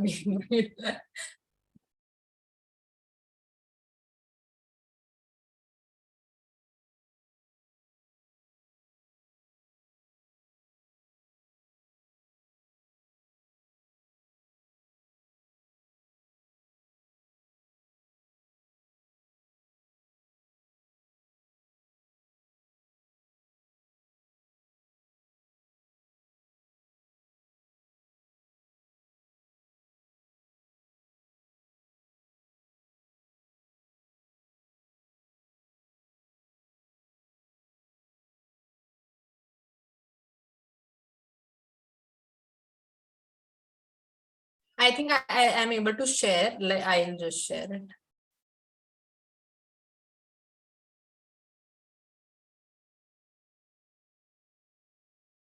Let me know whenever it is visible. It's visible. It's visible. Okay. So everyone who has stayed till long, thank you so much. And so now just remember one thing. Keeping all your worries aside, that I know it's very complicated finding your articleship because there are so many roadblocks. There is interviews nahi ho rahe hain, the process is not clear. You are getting into some firms, but then you want to apply somewhere else, and they want to sign you. So there are a lot of things. But for the next, I'll be quick. For the next 15-20 minutes, I just want you to be, drink water, be calm, because whatever I will be speaking, maybe my part on CVs and referrals and networking, this is a lifelong skill.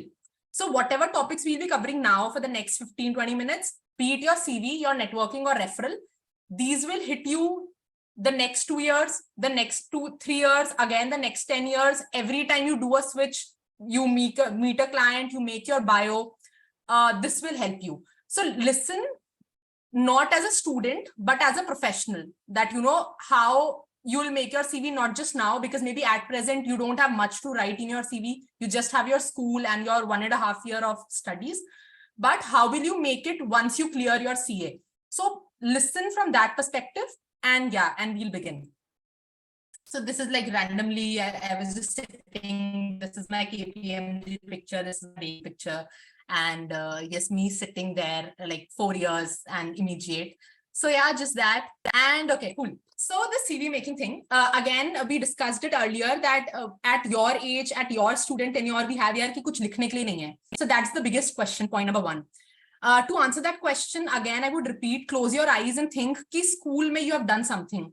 People write things like that, you know, I did a Vipassana course for 10 years, or 10 years, sorry, I did a Vipassana course for 10 days, or say I did a this living art workshop for 4 days. All these things are valuable. You have to write it on your CV that you did this workshop, you did that workshop, you were a vice captain, you were a class monitor, obviously not class monitor of class 6, but maybe a class monitor of class 12 where you handled something. Everything is important. So that's on point number 1, that you have things to write. Then what next? Once you have things to write, then you actually write it down on a piece of paper in bullet points. And then if you are not able to articulate it, use ChatGPT to help you refine that question thing. ChatGPT is super useful. It's a free resource. You just write that, you know, I did a Vipassana course in this year and I learned 4 or 5 skills. You put it on ChatGPT. That ChatGPT, can you help me bulletize it for making my CV? And ChatGPT will give you 3 nice bullets to write it. Let's suppose you did a course. Let's suppose you did a management consulting course and it was a 3-day course. You just write 5 words that I did this, that, these, those, and ChatGPT will help you refine it and bulletize it. So writing and put it in on your CV is not difficult anymore. Then do this thing. And then the most important thing is it flows from your from the idea that, you know, everyone should have a mentor in life. But in CV also, that helps that you should get your CV reviewed. Like once you make it, just send it to a friend that, you know, how do you feel about it? Just send it to your teacher, your mentor, like send it to 4 people and get their comments. It will help you structure your life. Now, why do I say structure your life? See, your CV, if you think deeply, now what is your CV? Your CV is more than 50% of your life. Abhi, let's suppose you 3 years, you do your articleship, 2 years, you do your articleship, and then you write your CV. In your articleship, you typically spend like 10 hours each day working, and that you will be writing on your CV. Your school time, your 1.5 years, these are like 10, 11 years of your life each day. So a CV, it's not just a random document, because you know what happens? People don't like spending time on their CV. They're like, ठीक है, हो गया, ठीक है, just भेजो. एक Google से format उठा लिया, उसमें लिख दिया, and they just send it. But you have to understand that CV is your life document that captures, you know, 50-60% of your professional life. So my only ask is that prepare, like spend some energies, prepare your CV. I think that would be the general gyan that, you know, you should make a CV and how you should go about it in a theoretical manner. Now we'll just quickly see a CV, which I understand most of the school students or, you know, first year college students typically prepare. And I just point out to a few broad things that you should, you know, take care in your mind. Number 1 is, remember your CV is not your biodata. So a lot of people, I'll just place the cursor. A lot of people put details like, you know, my father's address, my home address, not father's address, like father's name, home address, mother's name. So understand these things are not important. These things are important in a marriage biodata where you want to tell about your family, your residence and things like that. But CV is a professional document. You need not mention things like that. That will be the first pointer. Second would be, you know, these boring lines. I understand कि जो भी हमें Google पे template मिलते हैं, they have things like objective. My objective is to be the best of the employees, to provide the best of the efforts. These are like irrelevant pieces of information.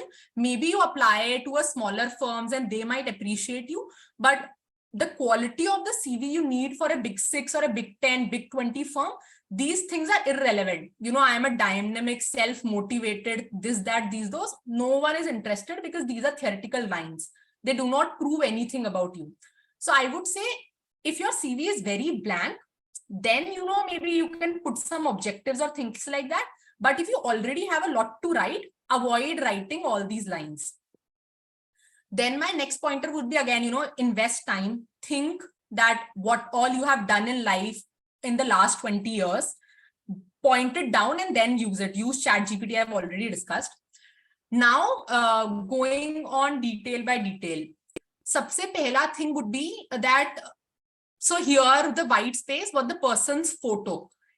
Sabse pehle to it's not important to put a photo on your CV. Generally, theek hai, at your age, it's fine if you put it, but afterwards, like after you clear your CA, never put your photos on the CV. It's not recommended, like putting your photos, putting the CA logos. These things are not at all recommended. So do it now if you want to, but don't do it in future. Don't put your photos. Second, don't like explain. So let's suppose you have done some college. Okay, you have mentioned in your education, but then below write 2 lines that, you know, what 3 big things you did in college. Let's suppose there were some societies, some clubs, you did some NGO thing, in your course you did some research paper or anything you did. Same applies to school. Like, just don't just write that this was my education, this thing. Below that, take 2-3 lines that usme what did you actually do. Then when you write these soft skill, I would again say, like, if you already have content to write, try avoiding writing these soft skills that, you know, quick learner, team player, like these are irrelevant because they don't prove anything. These are theoretical data. You cannot prove anything seeing that. So these soft skills, if you have things to back it up that, you know, okay, I wrote a research paper, that's why I have a good research skill. I did these 3-5 courses on Excel, that's why I'm a quick learner, or say I have good problem solving skills. But don't write these theoretical things. Language, I don't know how important it is. If let's say you know 3 languages, 4 languages, it's a thing to boast about. But other than that, English, Hindi, that's deemed, or whatever is your mother tongue, that's a deemed thing that you know that. Okay, I think that would be the broad thing. I would just move ahead. Okay, so these are basically CVs of people who have cleared CA, but I've still retained these pages just to give a broad sense of idea, like how to make a CV. So see, when you make a CV, at your age, you don't have much to write. So you have to be very careful about the hygiene factors. Now, what are hygiene factors? Hygiene factors are like how your CV looks. So let's suppose if we see these examples. So see, mistakes like current position, instead of writing the position, the person has written XX. See, यहाँ पर कितना सारा white spacing है. See, aesthetically, it's not looking great. यहाँ पर कितना white spacing है. There are 3 bullets and यहाँ पर bullet गायब है. That means it hasn't been proofreaded. See, the English is so bad. Have brought 3 clients to PwC. Now you think that PwC is such a big firm and partners do the work of bringing clients. How can you as an article write that I have brought 3 clients to PwC?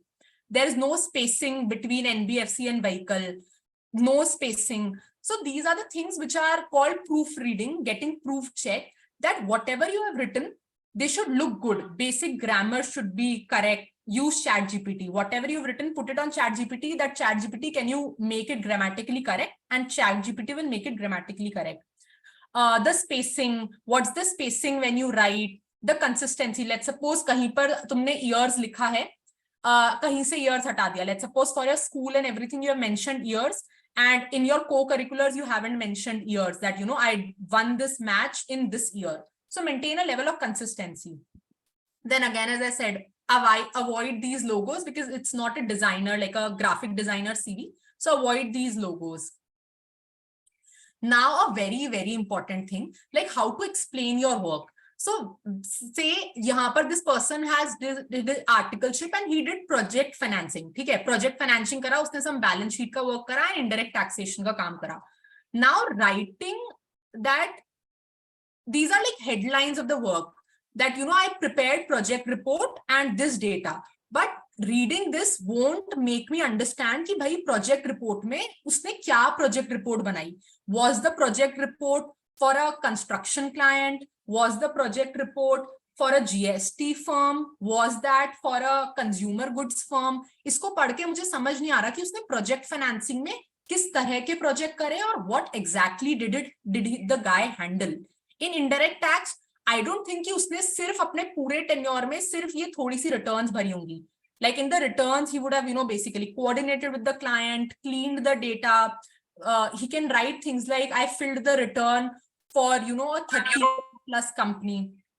So I think these things should be well thought of, that what exactly did you write? So think it carefully. Like for your age, when you write extracurricular, so don't just write that, I won a basketball tournament. Mention the year that, in this year, it was the inter-school tournament for 4 schools and our team was the first one. So mention some data that, it was an inter-school tournament. There were 10 schools and our team won in, let's suppose, 2016 or let's suppose 2019.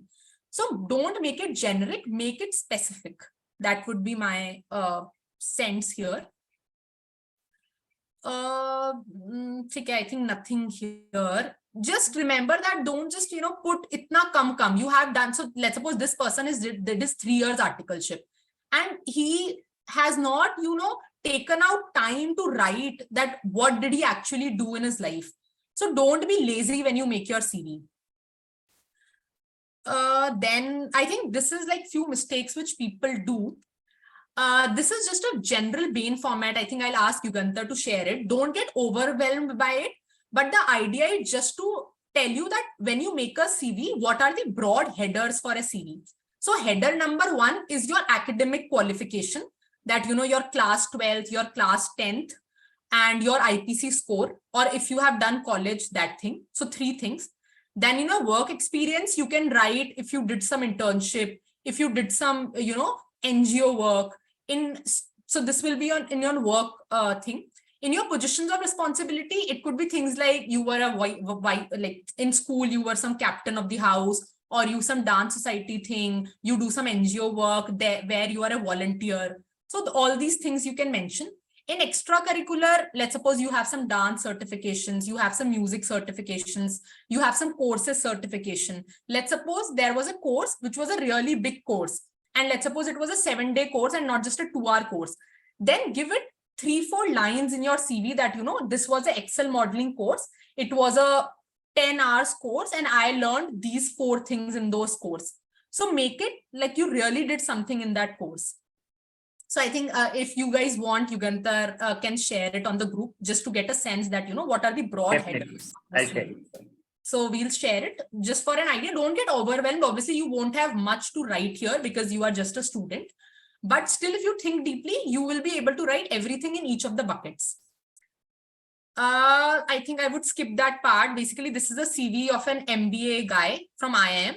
So don't get overwhelmed. The idea of this CV is that once you do your articleship, this is for the next 2 and 3 years, whatever I'm saying is for the next 2 and 3 years of your life, that when you do your articleship, do it in a manner that at the end of the 3 year, when you will write, make a CV for your job, you should have something good to write.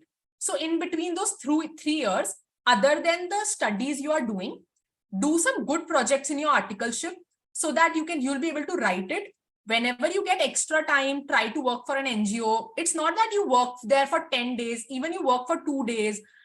Like try thinking your life for the next 3 years, that how will I put things in my CV? What all things I want in my CV. So let's suppose this person has case competitions. So, 3 years, if you get a chance to, on some weekend, do some competitions, like online educational competitions, do it, because they'll actually build you as a person and make your CV.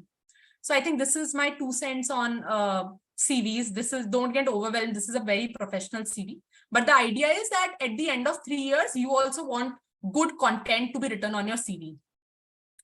And just one small point to add, that always write down what you're doing. So probably if you can have a Google Docs with you, and every day or every week, if you can write what you have done on that particular day or that particular week. This will help you really help you later on when you have to make your CV. Otherwise, you won't remember what you've done in the first year and second year. So that is just something. And this kind of CV, if you want to make, then definitely you need to have a very thorough list of everything you have done. So because people who go for interviews as CA, I have to ask them that you try to remember what you have done. And at least for you people, I don't have to tell you that you need to remember. You can actually do this process along the way. So that will help you later. I think you got that absolutely pointed it right, that for these next 3 years, even if not a daily basis, every 3 months or every six months, like you make your journal. So in Big Four, you have this, facility that you have reviews every 6 months. So you have to actually submit that what you do. So you get the benefit of, making this. But even if you are a mid-sized firm, every 6 months, when you have a mentoring chat with your manager, prepare a document that, I did these works, and what do you feel about it? This document will help you make your CV after 3 years, because every 3 months, 6 months, you have captured that, what all you have done. So yeah, absolutely correct. Okay. So this is just an aspiration for you in your life for the next 4-5 years, like where you have to reach, the quality you have to reach, the internships and the work you have to do for the next 3 years. This is just an aspiration for that. This is like a random, Topmate is a place where, you can get your CV reviewed from us, and just for the purpose of, so for management consulting, I was reviewing it for, 400, 500.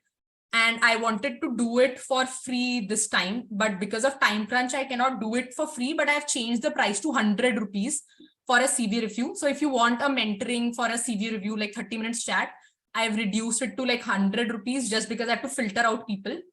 So you can get it reviewed if you want, or talk on anything else. So I think that is it. That is on the CV part. So I think now I'll be moving on to the last 2 slides, which are on networking and referrals. I'll just take a 2 minutes pause to sense check that how is everyone feeling, and do you have any questions specifically for CV? Otherwise, we'll complete those 2 slides quickly.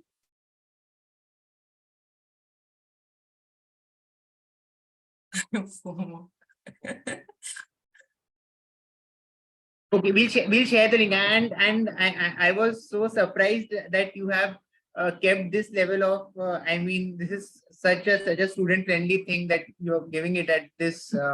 Because I don't know how many of you know the value of her time on a per hour basis that her firm charges for her from the clients. So it is 100x of at least 100x or maybe 200x of what she's telling you guys. So that is, and we'll share it for Muskan also.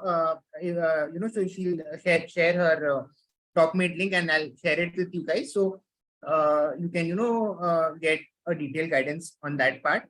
And so everyone is, I think, saying you can continue. So you can just continue. Okay, perfect. So I'll just continue then. So this was all on CV. Like CV is an endless topic. As you grow in life, you'll understand that how important is CV, but that is just on CV. Now we have covered a lot on referrals, but I will just give my 2 cents again. This will again be a theoretical gyan and my experience in referral, and how does the world actually works on the referral side. So 1 slide is on referral and 2nd is on networking. That what is networking and referral. Again, forget everything where you are at present, whatever struggles you are having in your articleship hunt, and listen to all of this for the next 5 years of your life. So again, on referral, I'll divide it in 2 parts. One is my biggest personal learning in like how the referral space works. And the second is like few tips you can apply. So my personal learning on the referral space was, so this is a 3-year backstory when I was in college and I had nothing on my CV other than, so 1.5 years of my college, and I had nothing on my CV in terms of internships, because I had my IPC exam and I had to give all my time into study. So my CV was a blank piece with just my class 12 and my college thing. After that, I was again in a FOMO, like one of the participants said, I was again in a FOMO ki yaar, I have nothing on my CV. For the next 6 months, I was like, I have to hunt for internships, and whatever I do, like I have to just fill my CV. No matter what, I have to just fill my CV. After 2 months, I was able to get like 2 internships. And then again, with the help of my mentor, I had my mentor then also. With the help of my mentor, I was able to pull up a good CV. And I have my cousin Chacha. He is one of the very few people who are in corporates. And because I was sending my CV to everyone, I sent my CV to him also with no hopes that something will happen. And I realized why no hopes, because he never helped his children or his like immediate blood relation people to get a job, even though he was at a very big firm. He never helped them. So I had no need anything will happen. But surprisingly, he helped me. Like he referred my CV at few of the big firms, and I landed an internship at Airtel. Now, when I evaluate it and think, close my eyes and think, like, why did he do that? Number one, he did that because, see, the principle of referring is whenever you are referring someone, it's like you are vouching for that person. And if that person does good or bad, your name gets spoiled. So referral, you can, say ki yaar kya ho gaya refer karna, but referral is a very big thing because the onus comes on you that what was the quality of the person. And what I feel that why my cousin Chacha referred me was that he believed in my CV, and when he looked at my CV, he felt yaar ek college student ne itna acha CV banaya hai, kuch to kara hi hoga, kuch to kar hi legi. That's why he referred my CV. So I think the story is your profile should be that good, and you should create a trust that the samne wala person is able to vouch for you that this person is good. So I think that is on referral, like my story on referral and building trust.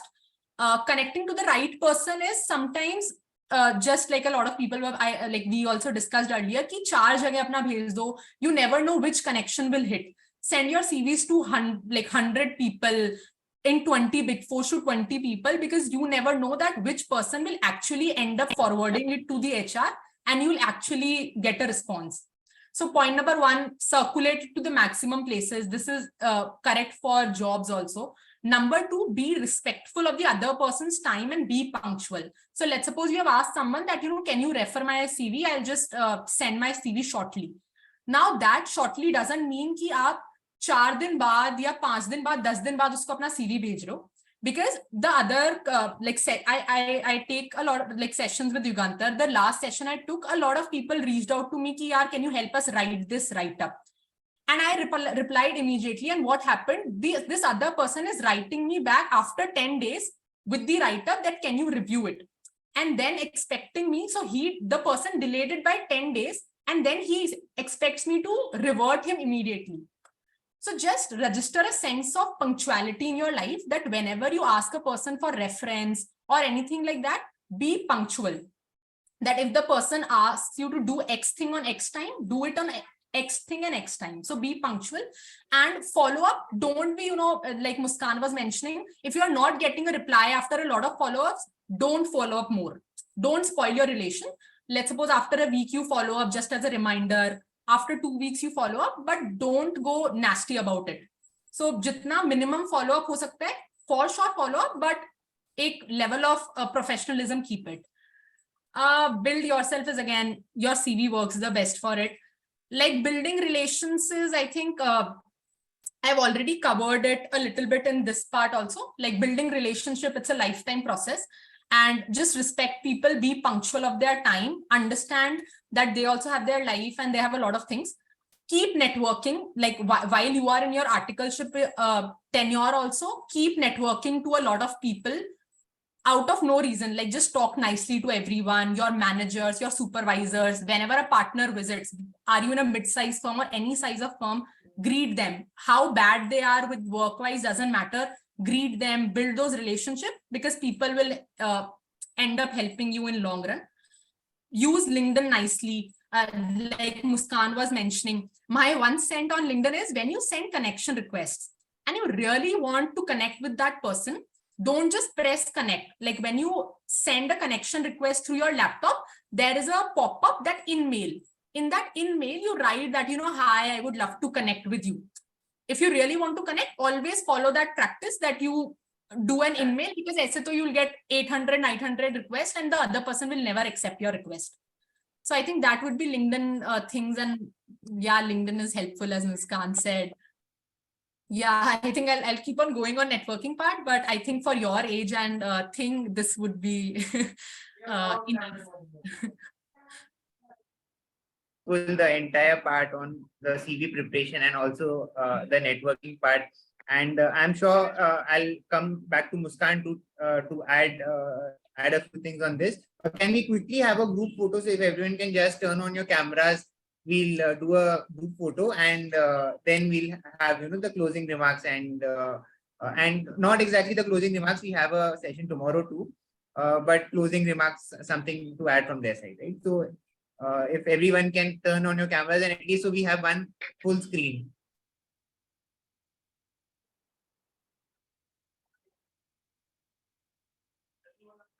And it doesn't matter how you're dressed. Yeah, this will be a memory for you guys also. So please turn on your camera कि याद ही आ जाएगा 3 साल बाद कि ऐसे दिखते थे. And then later when you are guiding others, you can probably show these photos saying that this was me 3 years back, this is me today. So for that you need to have okay, sure. If you're driving, I won't be asking you to turn on your camera, definitely. Okay.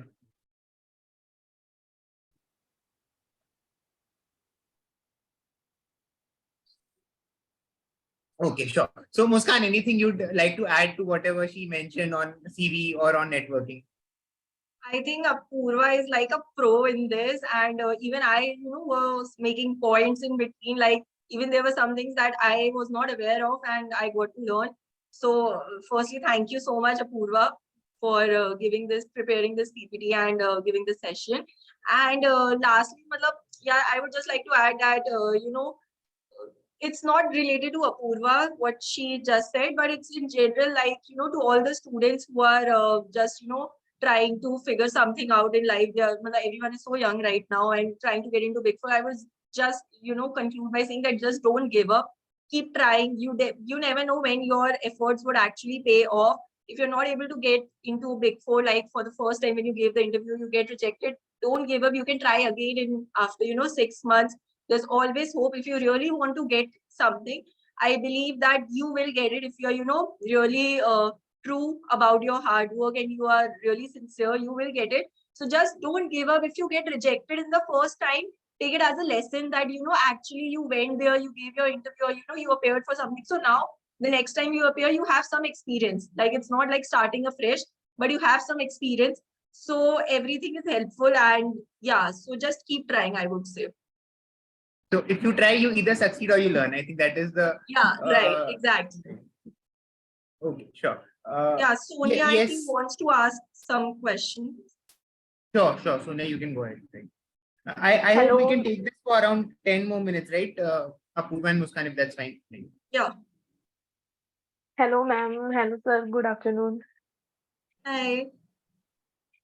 Ma'am मैं ना अभी regular college में हूँ, 3rd year मेरा चल रहा है अभी, तो ना मैं नवंबर से इंटरव्यूज देना शुरू करूंगी. तो अगर मैं जब इंटरव्यू देने जाती हूँ किसी भी बिग 4 या बिग 6 में, and they would ask me the question कि आपका कॉलेज तो May 24 में खत्म होगा, तो आप अभी से ज्वाइन क्यों कर रहे हो, आपके कॉलेज वाले आने देंगे क्या? तो मैम मैं उनके इस क्वेश्चन को कैसे आंसर करूंगी? बिकॉज अगर मैं May 24 के बाद इंटरव्यू देने जाऊंगी तो मेरा अटेम्प्ट 6 महीने से और डिले हो जाएगा. Okay, but Sonia, I would genuinely like to ask, if you give your interviews in November in Big Four, so will you be able to get the permission from college and all the NOC that is required, and will you be able to actually go and attend your 8 hours or 8 to 9 hours of articleship? Ma'am NOC ना हमारे college वाले में भी fab में provide करा सकते हैं, and मई में एग्जाम के लिए बस जिस दिन एग्जाम होगा उस दिन ऑफ लेने पड़ेंगे. Okay, if you think that you will be able to get an NOC and clearance from your college, first of all, then only you should go. And if you give your interview in, November, there are chances that you might be asked to join if you clear all the rounds, that you might be asked to join from December onwards or like early January. So, just, figure these things out in beforehand, because it won't be helpful कि तुम interview देने जाओ, you clear everything and then you're not able to get permission from your college. That would not create a good impact. So just figure these things out, and if they ask the question and you know that you have got all the clearances from college, you can clearly, tell them that I want to save my time. Every minute, just like I don't want to delay my attempt. I don't want to delay it by another 6 months. And I've got all the permission from the college. I know that I'll be able to manage my time well, manage the studies and manage, the work, everything. I'm highly prepared for that. Then you can answer this. Like just, tell them how motivated you are to start your articleship as early as possible and, not waste even a single more day to get yourself registered for the CA finals.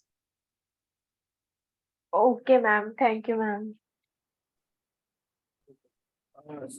Thank you so much, Apurva and Muskan, for these wonderful insights. And tomorrow we'll be covering group discussions and interviews in more detail. So I hope to see all of you tomorrow again. The link will be the same. You can join using that. And if you have any more questions from, let's say, Apurva or Muskan, you can send them to me on my email or on WhatsApp, and I'll share them with them, and I'll get back to you with the responses. Right. So thanks a lot, Apurva and Muskan. And it was great having you here. Thank you, Yugantar. Thank you, Muskan. It was nice knowing you. And yeah, thank you, Yugantar. It was a super fun session. Thank you. Thank you. Bye-bye.